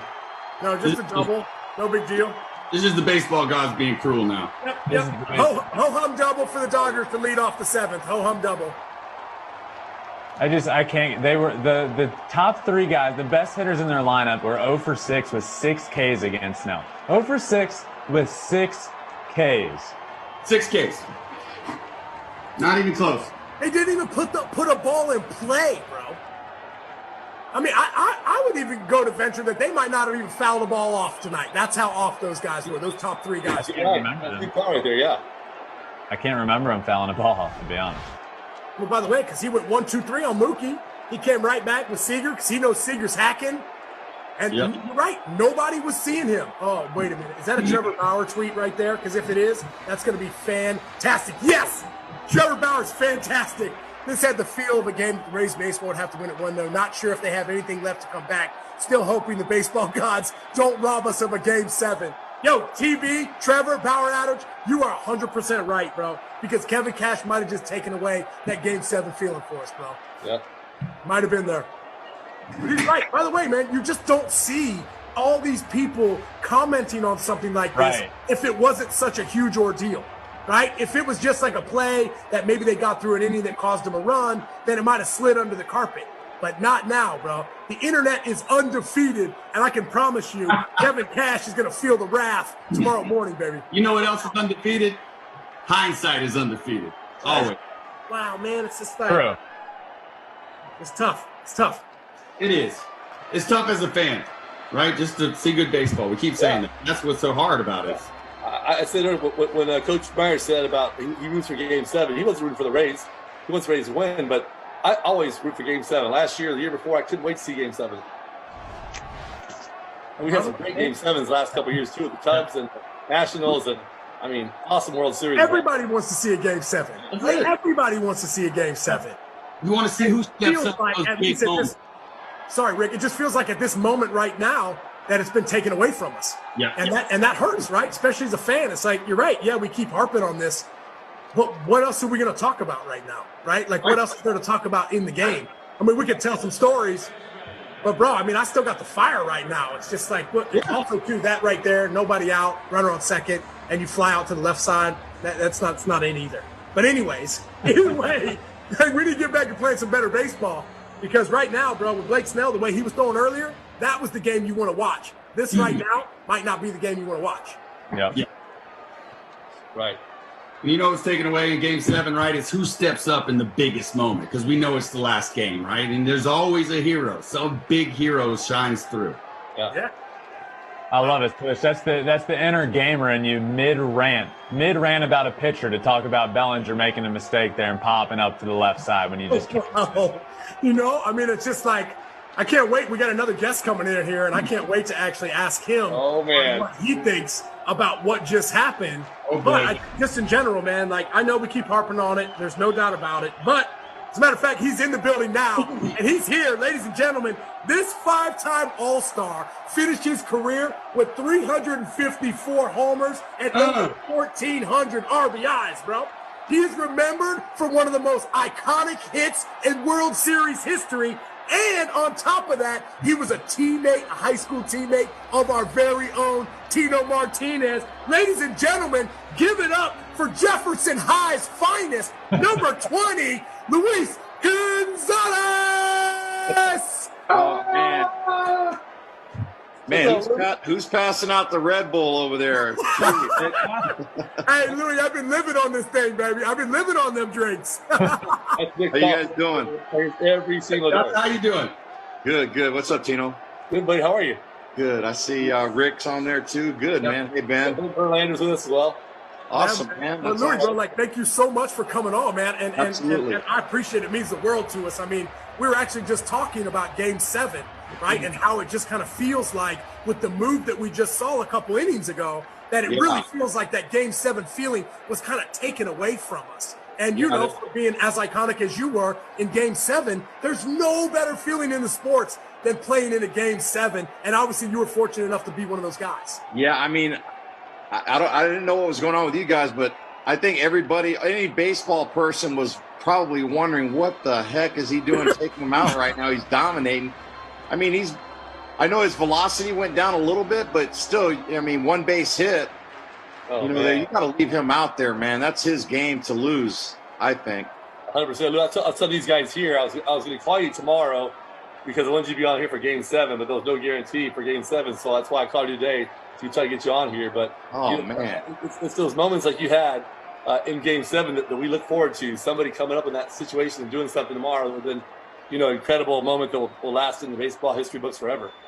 Yeah, I mean, baseball is just such a weird game the way it is. I mean, look, Tampa's in Game 6, and they really haven't swung the bat. Zunino just got his first base hit. Yeah. You know, I know, right? I mean, if you look at the numbers of their lineup, it's incredible that they've made it this far. And if they could sneak by this game somehow, some way, because I mean, you look on paper at the Dodgers, up and down, their bullpen, that might be their only weakness, their offense, their defense, everything they do out there. I mean, they're just a dominant team. They dominated the whole year, but man, to see Tampa this far, it's just that one move. And I hope it doesn't cost them a chance to get to Game 7, man. It's going to be a long off season thinking about that one move. Yeah, and Louis, this is piggybacking off exactly what you said. You're right. The Tampa Bay Rays have not played well, and they're in Game 6 of the World Series, right? So that means all the decisions that they've made have been the right ones. But this one, in my mind, unacceptable. And we were talking about it. Where that came from. Did it come from the front office? Was it Cash's decision? But at the end of the game, somebody's going to have to answer to that, and I can't wait to hear the answer. Yeah, absolutely. And then the reliever that they brought in had given up, I think, I don't know if they said on the broadcast or maybe on the radio that he had given up runs his last 5 outings in postseason. So, the players know that out there on the field when they see their ace coming out of the game, and you're like, oh my gosh, what is he doing? And the Dodgers were probably, thank God, get him out of the game. Get him out of there, bro. They've all been there. You got a tough pitcher on the mound and you can't touch him. And then all of a sudden, and his pitch count wasn't even that high, and you see the manager taking him out, and you're like, oh, thank God, this is going to help us out. And then, you just get that little extra boost. 74 pitches. That's 74? what 74 pitches. And I know when, like the baseball that we were taught, that's not even coming close to being a high pitch count. Yeah, you're gonna see a lot of old school guys tomorrow if this game ends up like this. I feel bad for Cash because he's gonna have to sleep on that all night long thinking about it. And I mean, it's easy for us to be armchair quarterbacks because we're not there and we don't really have the pulse of the team. But man, that was. I mean, I'm sure all of you guys are going, what is going on? And you're a pitcher. You wouldn't want to come out of that game if you were dominating. Come on. I wouldn't have let him take me out. We were talking about. Hold the ball. Yeah, hold the ball. Johnson, Kurt Schilling. Don't even come out. I'm not giving you the ball. That's right. I'm not going to do it. Right. Hey, we've had a few. I'm sorry, buddy. We've had a few conversations over the course of the World Series. One of which was kind of what it was like facing Mariano Rivera and seeing that cutter. Another was favorite World Series memory as a kid. And my answer was actually your walk-off hit against Mariano Rivera. So kind of walk us through that at bat, what it was like facing him, what you were feeling that at bat, because, man, did I love watching it. Well, I mean, in the 8th inning, he struck. I was one of the strikeout victims in the 8th inning, and we just kind of rallied around. As a player, you look at the lineup card when you're looking at the scoreboard and see, okay, who do we got coming up? What's the scenario going to be? You got to start playing things out in your head ahead, to get ahead a little bit so you don't get caught off guard if you do end up coming back up to the plate. And, I was in my mind, I was thinking, okay, if we get a little rally going here and maybe a couple guys get on, well, there were so many weird things that went, that happened in that inning. I mean, Tino could tell you he was playing first base, but God, I mean, it was a crazy World Series. We win 2 games, go back there, they win all 3, then we come back to our place. We have a big Game 6 and then Game 7. And heck, these guys have played in already. This was their 4th one, and for us it was our first. So the anxiety level for us was extremely high. I mean, these guys have already been in those situations. But it was a dream situation that you play around with. I mean, Tino knows we played Little League together and playing in our backyards and stick ball, wiffle ball that you dream about being in. And, fortunately for me, I was in that situation to have that opportunity. But I didn't want to fall behind on that guy, man, especially being left-handed hitter. No way. Hey, I totally forgot that you faced him in the 8th inning, right? Yeah. I led off the 8th striking out. Yeah, he struck out 3 guys that inning. Yeah, wow. I think Pete Finley was the only guy. He faced 4 guys in the 8th, and I think Finley got a base hit. Everybody else struck out. Wow, I forgot about that. That's unbelievable. So yeah, it's hard to rub that in, Tino. That's why I wanted to because, again, that's what we're getting robbed of tomorrow. We don't get there. Like something like that. So Game 7, the Rays, like you said earlier, they haven't hit the ball hardly at all this entire series, and they could have gotten to Game 7, or they still could get to Game 7.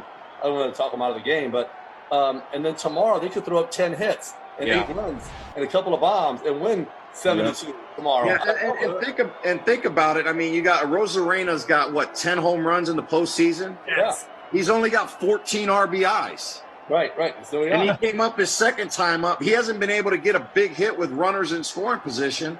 Because there ain't been nobody on. He hits the solo shots. I mean, he's having an unbelievable postseason, but he's not doing it with runner. The next time up, he came up with first and second and took 2 pitches and then punched out.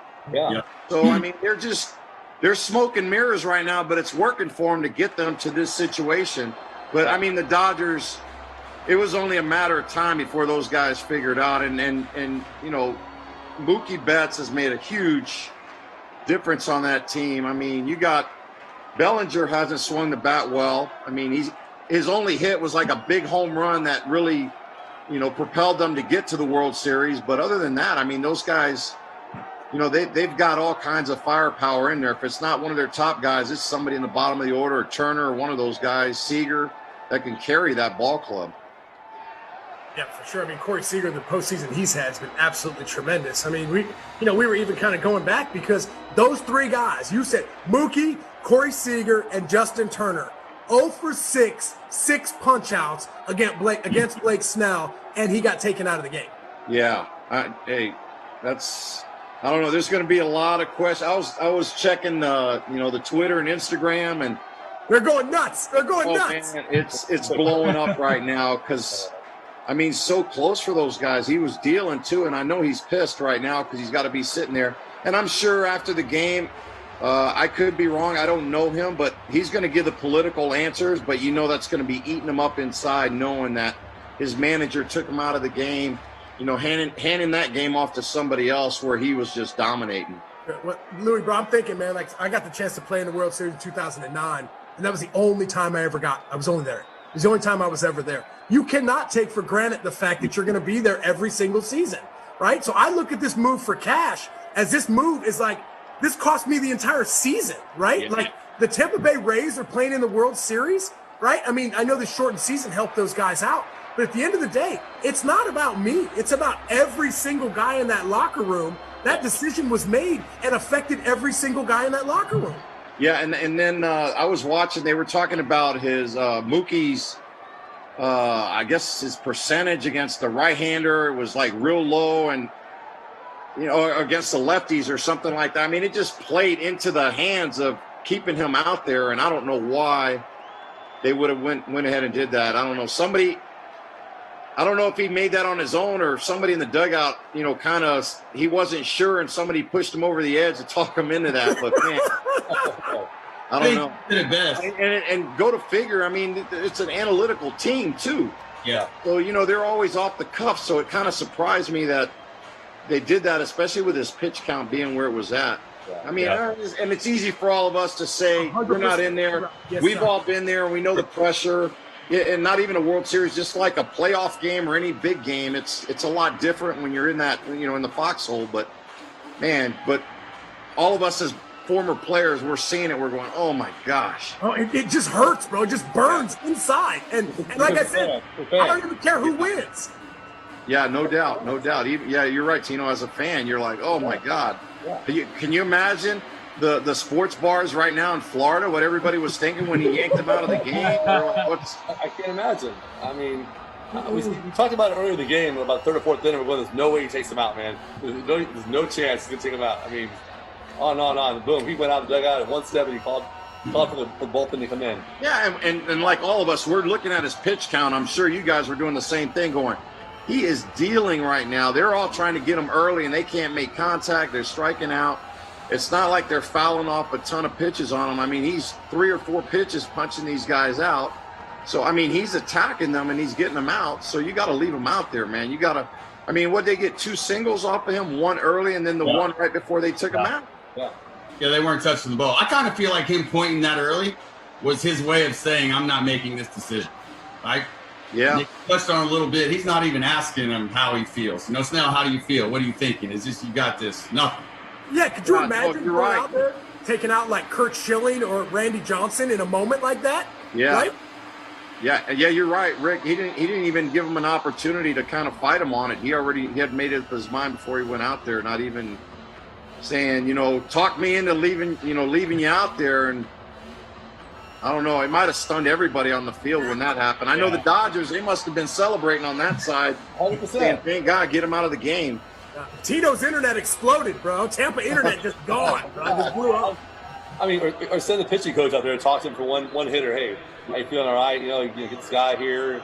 Yeah, or look over at Zunino and say, what's it look like? We see his velocity's dropped a little bit, but still, man, he's still mentally wise. We've all been there, right? When we're facing a guy who's just blowing us up all day long. Yeah.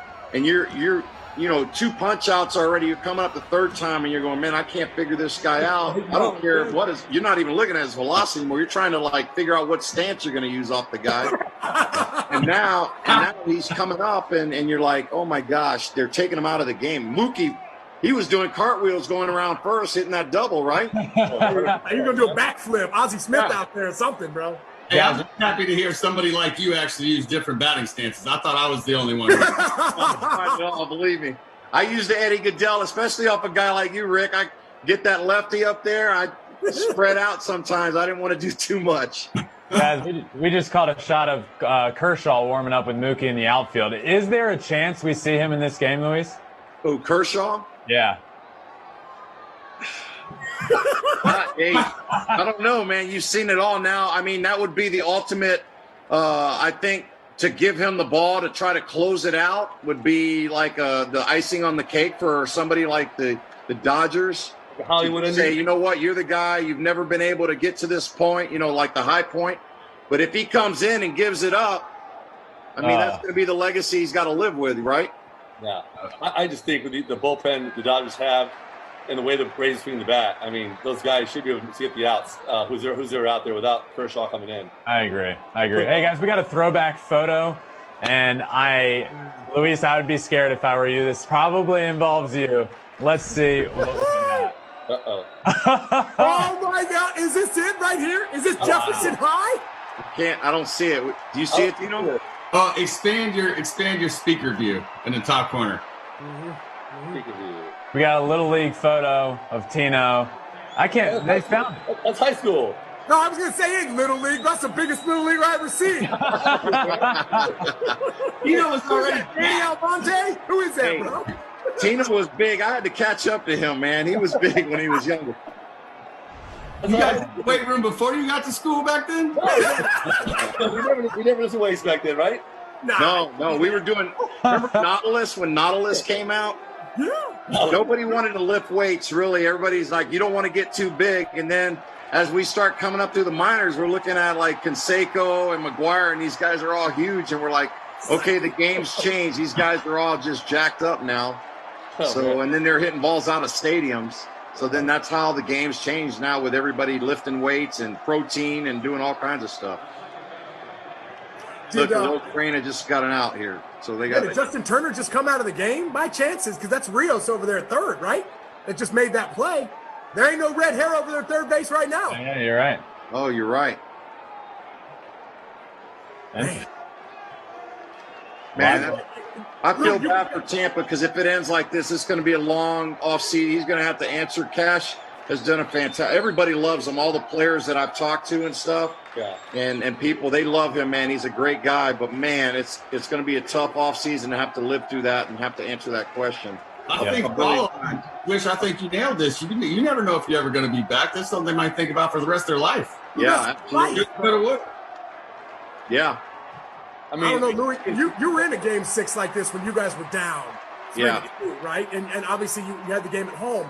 I mean, what's the mindset in that? I mean, and obviously you guys are fighting and scratching and clawing and just in that game 6, you guys dominated. You guys really had a healthy lead in that. But just what's the overall mindset in there? I know it's to win, but how do you get to that?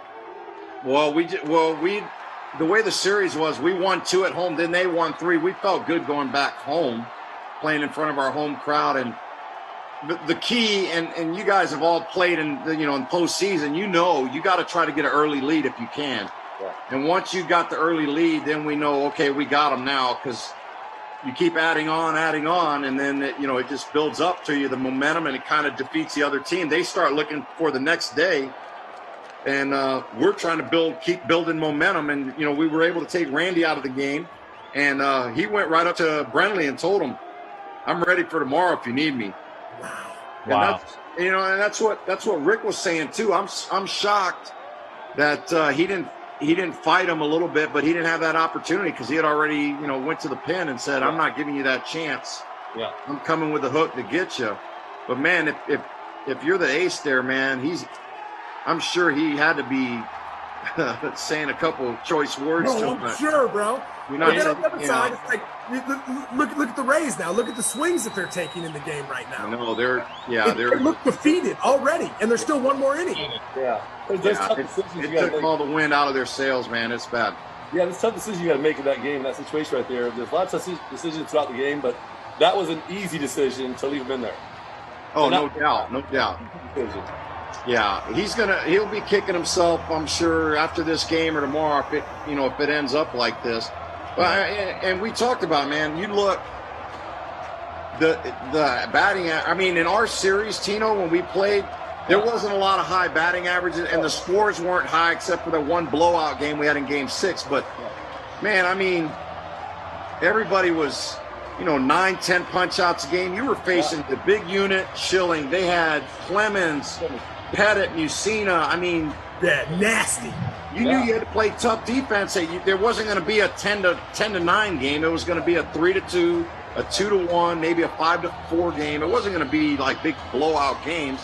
Yeah. So you just had to be on your toes playing. But I mean, for Tampa has done a great job at least holding the offense down on the Dodgers, because I thought they were just going to blow them out of the game, especially after Game 1 and stuff. But Tampa's offense just really didn't show up.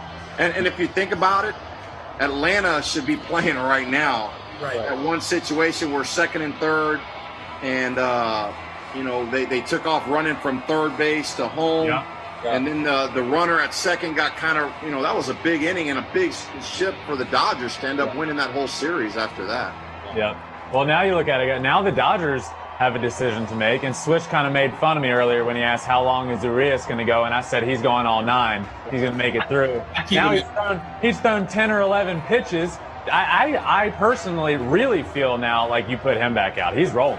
I would leave him out there too, but I do think that Dave Roberts loves Kershaw. I do think there is a chance that. No, bro, no. I remember that. I get it. You know that. Listen, I'm telling you, I would leave Urias, and I've been pumping him up this whole series because I think that he's been their best pitcher. I really do. But he loves Kershaw. The Rays don't hit lefties very well. I'm just saying that I think there's a very good chance. Kershaw's down there throwing some balls around right now. Bueller's also walking around down there. Kershaw's coming in ice cold, period. He's coming in ice cold every gets in the game. Urias is already pumped up. His blood's flowing. He's got, 9, 10 pitches under his belt, strikeouts. He's pumped, man. Walker's telling him right now, hey, listen, bro, I know how to do this in the postseason. Listen to me, bro.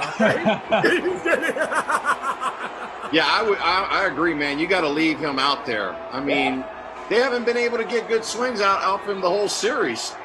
I mean, I get it, the loyalty, and he's Clayton Kershaw, the best, probably going to go down as one of the top 5 left-handed pitchers in the history of the game. But I don't know.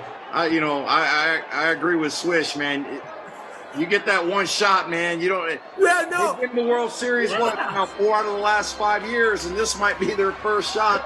And it might be a run like the Yankees had back when Tino was playing, but you got that chance. You got to take advantage of it right now. You put your ego and your friendships aside. You go with the best guy you think is going to win that game for you. Yeah. Lou, you're so right, because it's not just about Clayton Kershaw, right? It's not just about him. It's not just about Kenley Jensen.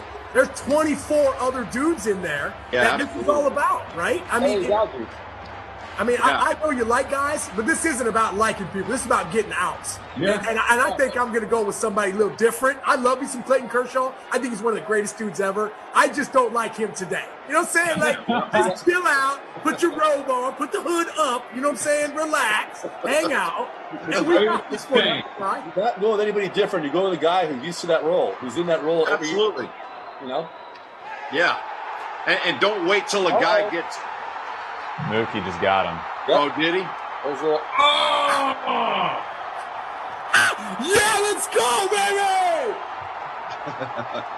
The Dodgers are sealing the deal. Oh, Wow. Poor Cash. I wouldn't want to be him and have to answer those tough questions. I really wouldn't. But I can't wait to hear him answer those tough questions. Me too. hey, you guys are ahead of me, man. I'm just seeing it right now. It was the West You're Coast. like 30 seconds behind on the call, for sure. I know the Dodgers in the West Coast. They're playing a little slower here. Man, oh, man. Oh man. Okay, so let me ask a question here. If the Dodgers win this, who's the MVP? Oh boy. Has anybody really Seager. stood out? Seager. Seager, you think? Yeah, but by the way, it's going to be hard. Clayton Kershaw went 2-0 this postseason, this World Series. You got him, you got Mookie, you got Seager, you got Justin Turner. Right? Wasn't it a time when I think I saw earlier they were talking there was like a World Series they gave it like to 3 guys, right? Do you think they'll split it up I this don't year? think Mookie can even be in there. He went over a couple times. No offense to him, I love him. I just don't think he's in the conversation of MVP for the World Series. I agree. I like that. But, by the way, he helped you clinch the game. Yep. He helped you clinch it. His double, that fired up the engines. He scored multiple runs, right? Yep. And huge runs. He Like, gave tacos to everybody in the. He gave tacos to everybody in the. True. Right? I got some. Done that twice, right? You got like 6 stolen bags in the World Series. I mean, that's impressive, man. The he did have defensive great plays plays. he's made. Right. It's fun to see him play. That's He's the best. done all the little things, but they're going to go on the numbers and stuff. Like you said, Clayton's got 2 wins. Yep. So I'm curious to see. Now you got me curious to see if they run him out to close this thing out. If he closes it now, that might change the conversation. Yeah. He closes. I'm leaving the room. Okay, just let me know when it's over. I'm leaving. I can't handle it, bro. I can't handle it for real. The game, there will be men on base for sure. Yeah, that's right. That's right. In 1981, the Dodgers, when they won it, there was a 3-way MVP tie. Ron Cey, Pedro Guerrero, and Steve Yeager. Right? Really? They gave it to 3 guys. Right? So it can happen again. That that should definitely be something they should think about. That was before analytics. Oh, yeah. Are they since there was no All-Star game, they giving a car to the MVP? So what? They get it for 3 months each at their Yeah, that's it. That's 4 it. months each. You have to pay for the insurance, but they'll give it to you for a couple months. Yeah, because I remember, bro, when they used to give that car out, I'm like, oh, bro, free car? That's fantastic. Corvette or Camaro? That's it. Corvette, baby, let's go. Corvette. Oh my gosh. And they still don't. Do they have an out yet? Did Seager do anything? You guys are ahead of me, so. No outs. 3-2 count. Walk. Just walking. That guy, he's a good player, man. I've always loved watching him play. He plays in the division where I see him with the Diamondbacks here, man. That guy, he's a silent assassin, man. He's not like a loud player or anything. He's just Mr. Steady Eddie, consistent. He goes out there and plays the game the right way, and I love watching that kid play, man. Yeah, he's a humble guy. I think they got some question marks. I mean, obviously moving forward for the Dodgers, kind of get like moving a little forward. I mean, you got Cody Bellinger coming up for free agency. You got Corey Seager that's up for free agency this year, right? You're not going to be able to keep both guys. If you had the choice, which guy would you keep? I know. You know what? Bellinger's weird for me because I know he's coming off an MVP year, and he changes his batting swing in the offseason. I know he had a bad second half the year he won the MVP. But, I mean, how do you just come out the next year just switching everything up after you got an MVP season? And then he just – I mean, for me, he's been really inconsistent this year. And granted, it's been a weird year with the 60 games and the routines and everything is off. But, I mean, you just back the truck up for Mookie. And you know he's going to, Bellinger's probably sitting there going, hey, I was the MVP this past year when you gave him all that money. He's going to want it too. So you're going to have a lot of money tied up. If they win this world championship, then they're going to really have to go out there and start upping the ante on a lot of these bullpen guys too. I mean, there's some guys there that have done a good job, and they're going to want to get paid. Yeah, well, Corey Seager's represented by Scott Boras, and Scott Boras takes all his guys to free agency. Yeah. Cody Bellinger. Oh, same guy. Oh, he's a Boras guy too? Yeah. Oh, bro. Both of those dudes may be somewhere else, bro. Oh, man. Oh, Boris just bought a house in Dubai, man, after these guys. No doubt, right? For real. He's already got houses everywhere. Oh.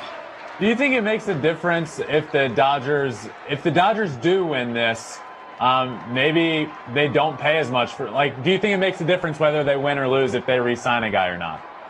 I think they're going to have to, man. The fans there are going to they're going to lose it if one of their favorites, these guys have been together for a while, and I guarantee after if they win this series, there's going to be a window that they're all going to think that they got for the next 3 or 4 years with this group of guys that they can run out there each and every year. Heck, they might even make a run. I wouldn't doubt if they don't make a run at like Trevor Bauer or one of those guys to get that extra arm in there.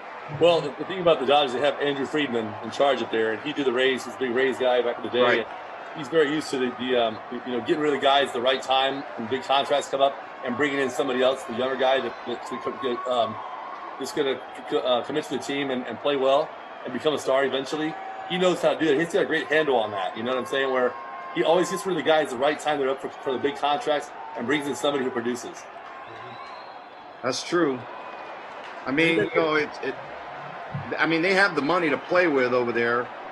I mean, with the TV contracts and things like that. Granted, there was a lot of cutbacks and things like that this year with, no fans and things like that. But the Dodgers are the Dodgers. They always seem to have, a lot of money in their, to mess around with and try to go out there and try to entice the free agents. And like you said, Tino, if they feel like a guy's getting older or they got somebody in the system, their farm system's pretty good. They're going to go out and get them. Bellinger has that shoulder problem, that issue that it popped out a couple times. And that's something that just happens. I guess you can't even fix that, but that's kind of could be a deterrence in the next few years. Yeah. Both of them have had injuries, and I'm a fan of both of them. I think Bellinger might be one of the best athletes on the planet. That could be a Gold Glove first baseman, and then he goes out to center field. He'd be a Gold Glove center fielder. Exactly. Somebody with good money. Seager's already got through his injuries, right? He already had the hip. He already had the TJ. There's only a couple of you guys that can go like center field pitcher and stuff like that. Only a few of y'all out there. I hope to see a couple more. We talked about this the other night. Do you think? I just think that the time of baseball, the way they're protecting these kids, right? You're seeing guys come out as a pitcher with, like we've seen tonight, 75 pitches. Ohtani, I just think that eventually they're going to figure out the recipe and we're going to see more two-way players. How do you feel about that? No, you're right, man. I mean, my son plays in the minor leagues, and I go out to see our minor league guys play. It's, you're paying them a lot more, and they're protecting them a lot more. I mean, it used to be when we were playing, you're getting paid a lot of money. Your ass is on the mound. You got to go out there and finish what you started. And then the bullpen guy, there was a certain guy that's going to close the game out. If the game was out of hand, then this other guy comes in. But, you go to the minors, if they got a 30-pitch inning, they're not coming out the next inning. So, and if they get in traffic, I mean, they get a couple runners on, they got a big inning, they're looking over their shoulder anyway, and the manager's already got a guy out there because the way – the guys up top are telling their managers or the farm guys, the farm directors are telling them, don't run them out there to throw more than 50 or 60 pitches in a couple innings and stuff. So they're kind of protecting all their arms and stuff like that, but they don't learn how to pitch. Yeah. I mean, they get in trouble. They're ready to, they're looking for that, the escape hatch to get out, and somebody's going to try to bail them out. That's why you don't see guys, with complete games anymore, man, because they know they just got to pitch long enough to get them to like the 5th inning or 6th inning, and somebody else is going to come in and take over. Right. That's such a good. Well, I'm even thinking somebody that comes to my mind was maybe like a Steven Strasburg early in his career, right? Where they really kind of put the cuffs on him early. Yeah. And then this past World Series, they let him go, and he was dominant. Yeah. Yeah. Remember, they didn't even let him pitch in the World Series. Yeah, that one year he cost him too, right? Yep. Yeah. Man. Yeah. I think what you just said reminded me, but when I was playing in the minor leagues with the Tigers, our starting pitchers used to have rules on them, especially the guys that had just gotten drafted and especially the guys that they gave more and more money to. We had a rule, if a guy got to 25 pitches in an inning, automatically start warming up somebody, and if he hit 30, you were automatically pulled. It didn't matter if it was the middle of an at-bat. It didn't matter if there anything. Middle of the at-bat, you're pulled, you're out of the game. And it goes to what you just said. guys aren't learning. They're not, once you get in trouble, you're out of the game. You're not learning to deal with adversity or anything. Yeah, they don't know how to get themselves out of the jam that they got themselves into. So, they're looking for somebody else to bail them out. And I think that harms the guys a little bit. And, I'm sure they're trying to protect them because they're paying a lot of these guys a lot more money, especially coming out. And you're seeing it too, man. A lot of these kids, man, they're not spending a lot of time in the minors, especially guys coming out of college. They're a little, they're a little more polished and they're ready to get up there because it's just a different generation, different game. And you're not seeing guys playing until they're 40 anymore. Like now it's 35 and they're retiring, or 32, 33 and they're done. We try to play as long as we can till they rip the uniform off our backs, but you're not seeing that anymore. Yeah. Well, my brother will get there. All right, I know we're a little ahead here, but the 9th inning is about to start for us. No doubt, man. I know. Who's coming in to pitch? That's what I'm trying to. Yeah, no doubt. We're still trying to wait and see who we can see. Earlier, so he's not coming. But Louis, man, I want to thank you so much, bro. I mean, you've been absolutely awesome. You've been one of our best guests, and I know Tino got a huge smile for you coming on, bro. I mean, bro, you have one of the most iconic hits ever in baseball history. You're a champion. No one will ever be able to take that away from you, my man. Thank you so much for calling in, giving us a little insight, bro, on this World Series. And I'm interested to see what's going down, just like you are. All right, man. You guys take care. Thanks for having me. All right, good to see you, baby. Thank you. Yeah, thank you. Wow. Bro, we've had some guests tonight, bro. We've had some guests tonight in the building. Coming into the 9th inning right now, top of the 9th. Wow. Well, this is it. This is it. This is the World Series, bro, right? Yes, they stayed good. Oh, my God. Dodger fans are freaking out right now, bro. With Blake Freaking Trinan. One of the Rays fans. No, it's Urias. No, Trinan's warming up in the bullpen. I mean. Oh, getting ready. I wonder if they'll mix and match them, right? Give Urias like 1 or 2 hitters and then bring in Triner, or he's just getting ready. I think if he gets 1 out, 2 out, he stays in there the whole time. I By the way, if he shuts it down, I'm like, dude, Ben Verlander's the smartest guy I ever met, bro. Because you were spot on, by the way. And maybe this is something that, Kevin Cash could have taken a peek at. When he's rolling, let him roll. If he's rolling, let him roll, right? Because tomorrow, if you need, you got Walker Buehler and Clayton Kershaw. That's a pretty good 1-2 punch right there, I would think. Yeah. Like, they definitely have the advantage come Game 7. Obviously, Charlie Morton is absolutely filthy. I want to see a Game 7 just like everybody else. But I would also like to see a World Series Dodger in 6 games like I called it before the World Series started, y'all. Hey, don't forget I called it on Game 7. Or maybe we both did. I don't know. Yeah, Rick did. I'll give Rick credit, bro. That's my guy. I don't know about you, Ben or Tino, but, You guys, I'll be honest, it was just a safe play. You guys I think it can't be safe play. Give Kevin Cash. Can you imagine what they're going to write in the Tampa papers tomorrow? Oh. They got there's no more papers though. What about the New York Times? See what that headline looks like. All of them. Every paper in the world, bro. Kevin Cash, bro. They're going to get him tomorrow, bro. Sports Center tonight all week long. They're going to get him. He's got so many questions he's going to have to answer. He'll be in the NFL Sunday. Come on, man. Yeah, Randy Moss is going to get him, bro. You just got mossed. All right, here we go, guys. Here we go, baby. Here we go. Dodgers are 3 outs from their first championship in 32 years. Margot. Yeah, I'm just letting him roll, man. He's rolling right now. And he did this exact same thing against the Braves. This is what he did. Yep.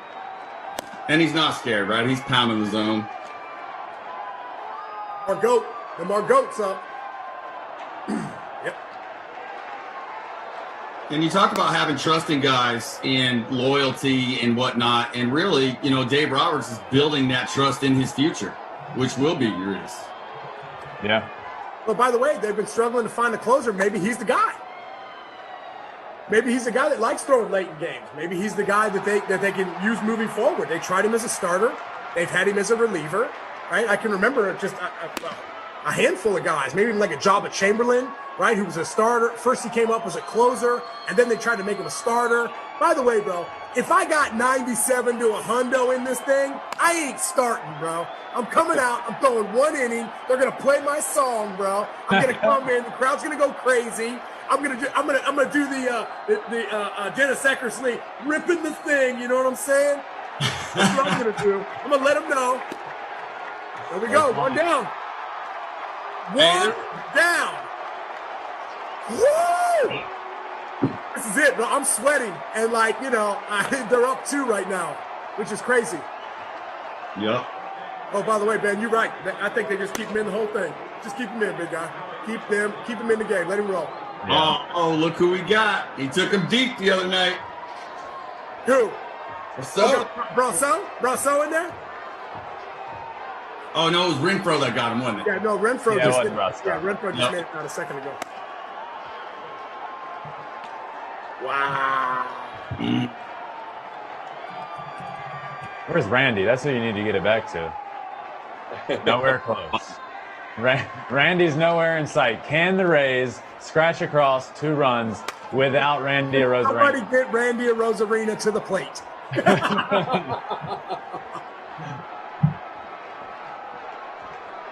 But seriously, it just feels like he's been their entire offense for the entire postseason, and there he is sitting in the corner of the dugout, not coming up anytime soon.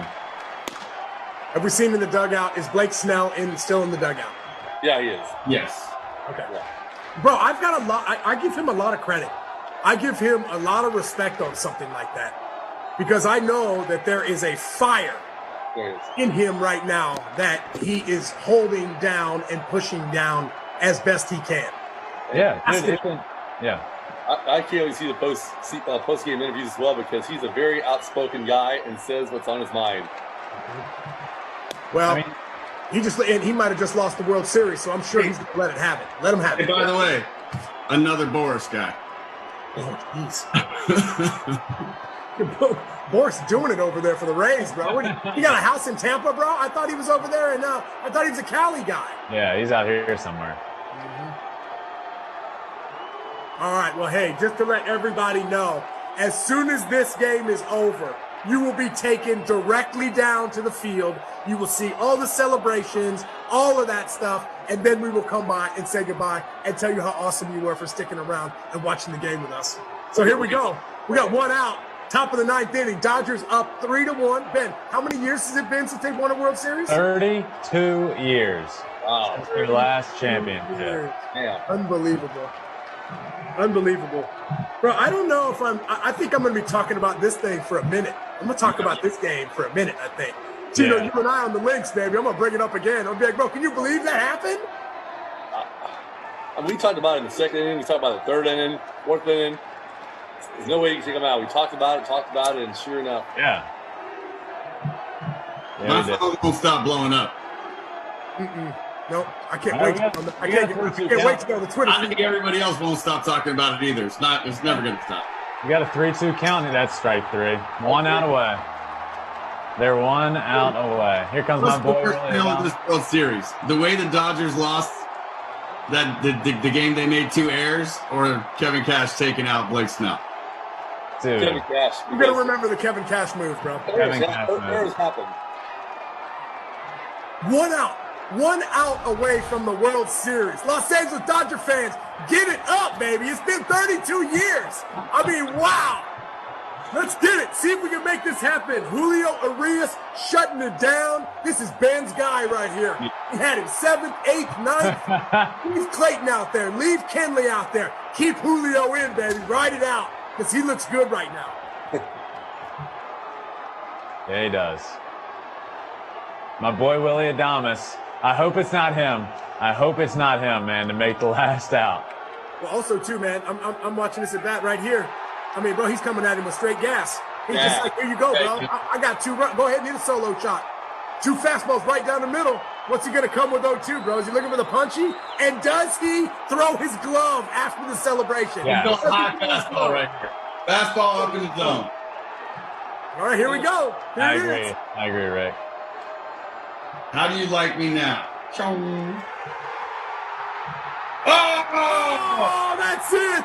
He just took Oh, unbelievable. Take us down to the field. Let us see the celebration.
John, the Dodgers just showed too many ways that they can beat you in this series. Power, speed, defense, clutch hitting, big-time pitching. Dave Roberts pulling the strings and making right call after right call out of the bullpen. Over the last 32 years, the Dodgers have knocked at the door for this a few times. This year, they kicked it in. You know, it's amazing. They were down 3-1 to the Braves. They played flawless baseball from that point on, and almost flawless baseball in the World Series. This is a complete team, a team that had a lot of hurdles and a ton of pressure on them. These are two different teams got here two different ways. Two great teams representing their cities. The Dodgers had the weight of the world on them, and I'm telling you right now, there is a relief that you cannot understand until you've been there, done that. And they have answered a lot of those questions. And how can you not focus on that man, Dave Roberts, and Clayton Kershaw in the middle of that celebration? Austin Barnes wisely tucks that ball into his back pocket. And there, the future Hall of Famer's got a ring. This was, I mean, pitchers had a field day today.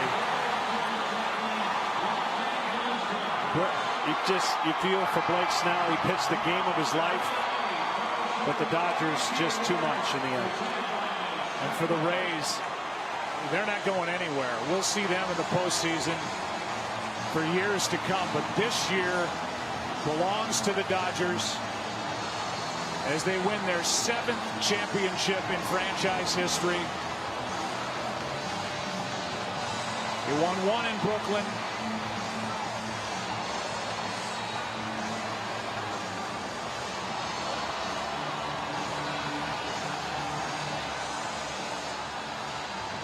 And now they've got their 6th since moving to Los Angeles in 1958.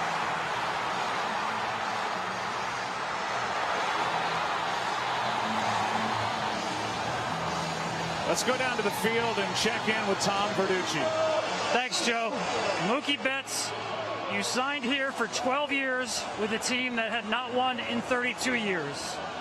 When did you believe that this would be the year, your first year in LA? I mean, from day one, you know, these guys have been in the postseason so many times, and I just came to be a part of it, and I'm just happy I can contribute. In the 6th inning, Blake Snell is taken out of the game. He had gotten you twice. Nick Anderson came in. Tell me about that change the Rays made for that at bat. I mean, I'm not exactly sure why. I'm not going to ask any questions, but he was pitching a great game. Barnesy let off with a hit, I think, right there, and we had a chance to do something, but it made a pitching change, and it seems like that's all we needed. And finally, you, in the clincher in 2018 World Series, you hit a home run. You did it again tonight. How good did that feel? It felt amazing. I mean, I had an 0 for yesterday, and we're up 2-1 right there. We need to scratch across another run. You know, that way we're not one swing of the bat away, and I did, and Julio did his thing. Congratulations. Enjoy it. Thank you. Now here's Ken Rosenthal.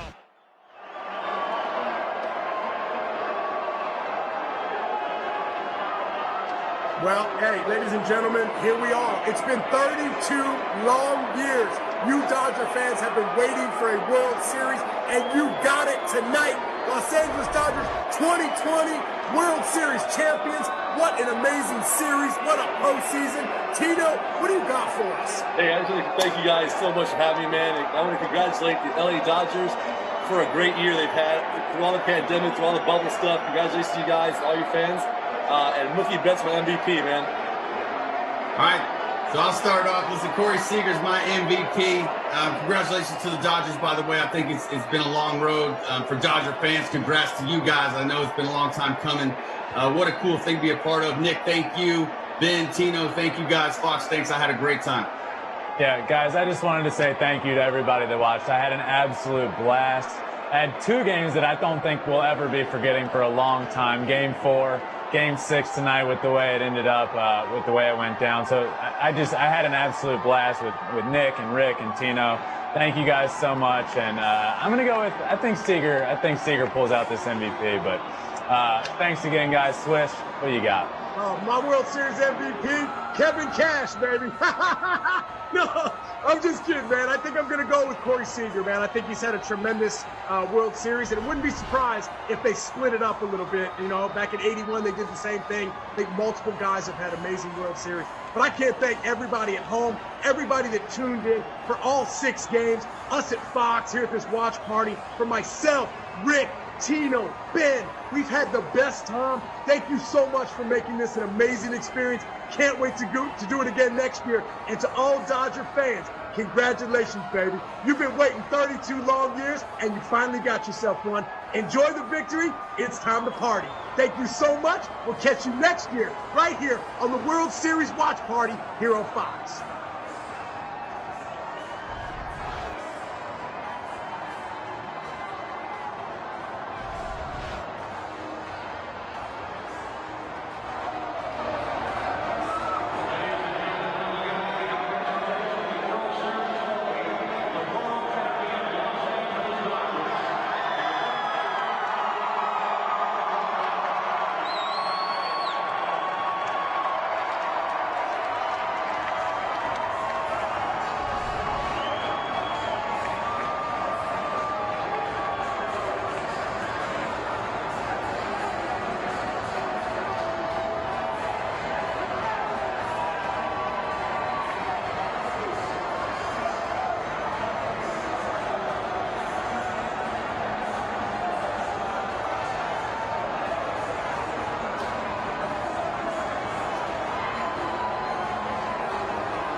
2020 is going to be remembered as a baseball season like no other.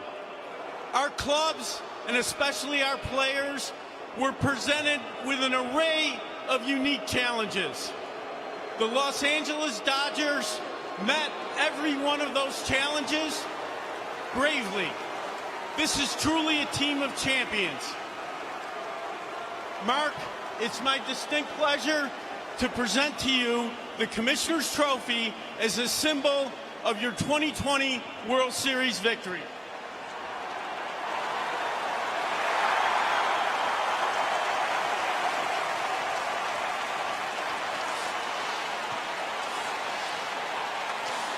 Mark Walter, your ownership group closed the sale of the Dodgers May of 2012. You've delivered division titles. Now you've delivered a world championship. Tell me what this means to Los Angeles and the franchise. Thank you. First, I think we should congratulate the Tampa Bay Rays on an incredible season and a hard-fought series. This victory is for our fans. Thank you, Los Angeles. Thank you, Dodger fans everywhere. 2020 has been a year of so much hardship for so many people, that this trophy is for you, the greatest fans in all of baseball.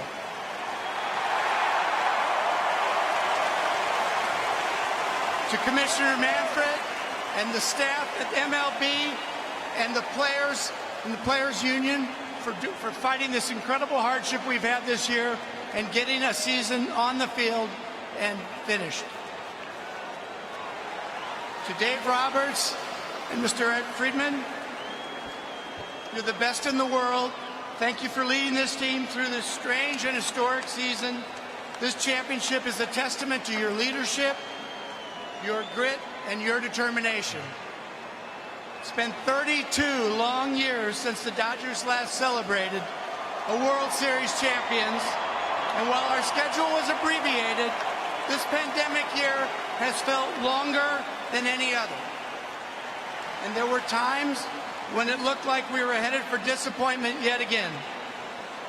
These players had their backs against the wall, but they stuck together and never gave up. They showed what can be accomplished when we believe in each other and when we believe in that dream. 32 years ago, when Kirk Gibson hit that walk-off home run in Game 1 of the World Series, Vin Scully said, in a year that has been so improbable, the impossible has happened. We have a rich history, but no other team has faced the impossible like a year like this. Clayton, Corey, Mookie, Cody, Kike, JT, Jock, Max, Kenley, and everyone on the roster, each and every one of you, up and down, have truly made history. All of us have been worried about the health and safety of our loved ones. All of us have been called on to heal divides and address the inequality that has torn our communities apart for too long. Yet Dodger fans still rallied to put the wind in our sails and carry us to tonight. This is more than just a trophy. This championship is a tribute to resilience of this organization, the people of Los Angeles, and the people of the United States of America. Dodger fans, we miss you. We love you. Thank you for sticking by us, for supporting us, and allowing us to share this moment with you. And to everyone watching and to everyone worried about the future, I hope this team offers a symbol of how we can forge ahead by uniting and having each other's backs, by never giving up, and always remembering that together we can overcome whatever's in our way. Thank you, and God bless you all. Thank you, Mark Walter. Andrew Friedman, President of Baseball Operations. 28-man roster, but it takes an organization to win. What was it about this group that enabled it to take home that trophy? We're bringing the trophy home. It's been too long.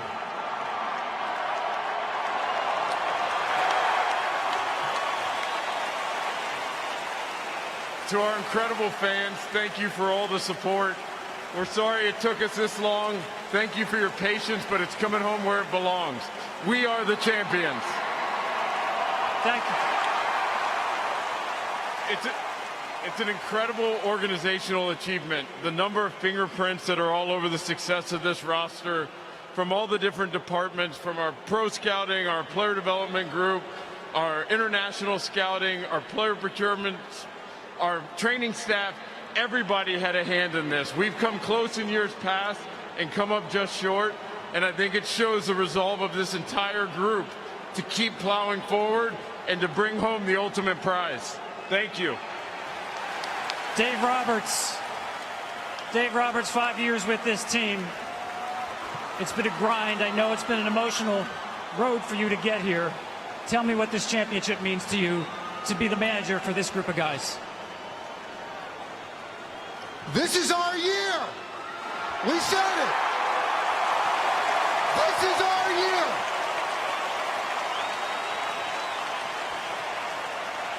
Everyone in this ballpark wearing Dodger blue, everyone all over the world wearing Dodger blue, never wavered. This is our year. And these players right here showed what toughness is all about. Resiliency. I've never been around a group that's closer, that's tougher, that I love more. And for guys like Clayton, I couldn't be happier for you, Kirsch. Couldn't be happier.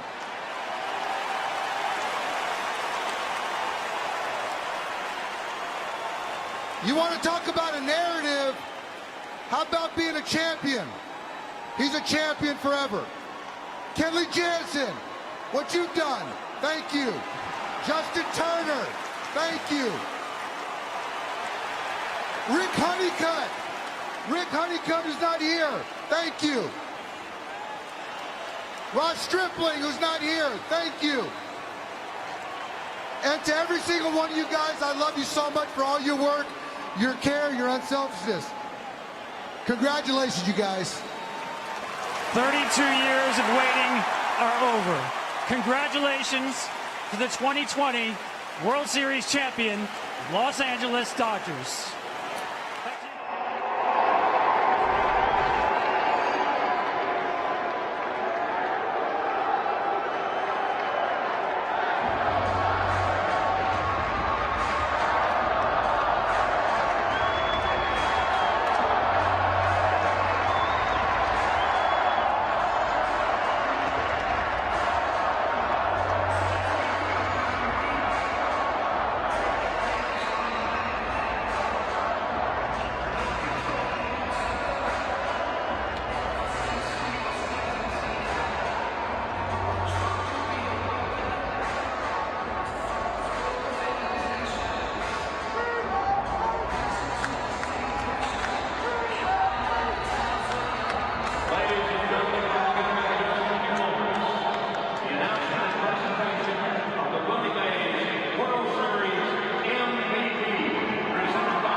present the Willie Mays World Series Most Valuable Player Award presented by Chevrolet.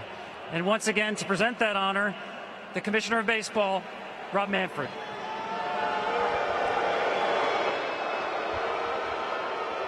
Corey, you thrilled our fans throughout the postseason with a great performance.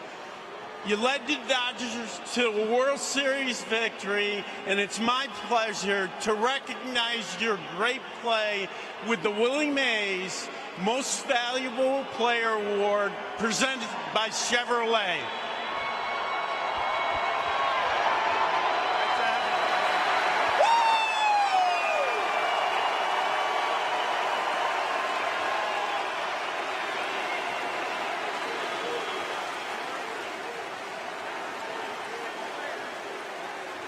Core of 10 players, you're part of them, that's been here for all 3 World Series the last 4 years.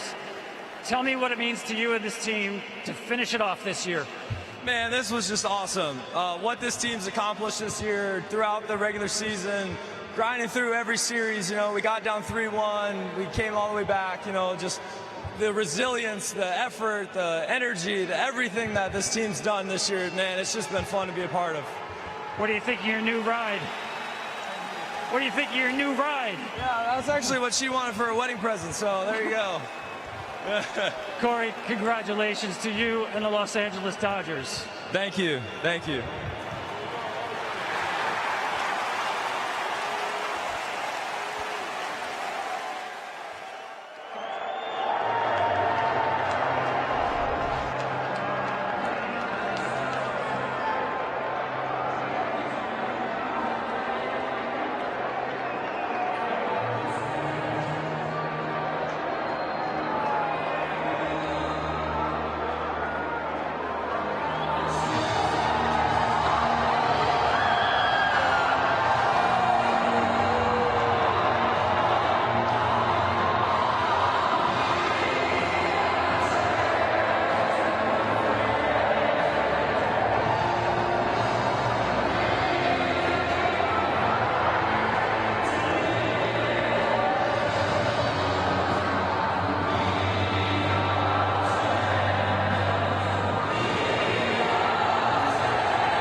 Shotgun.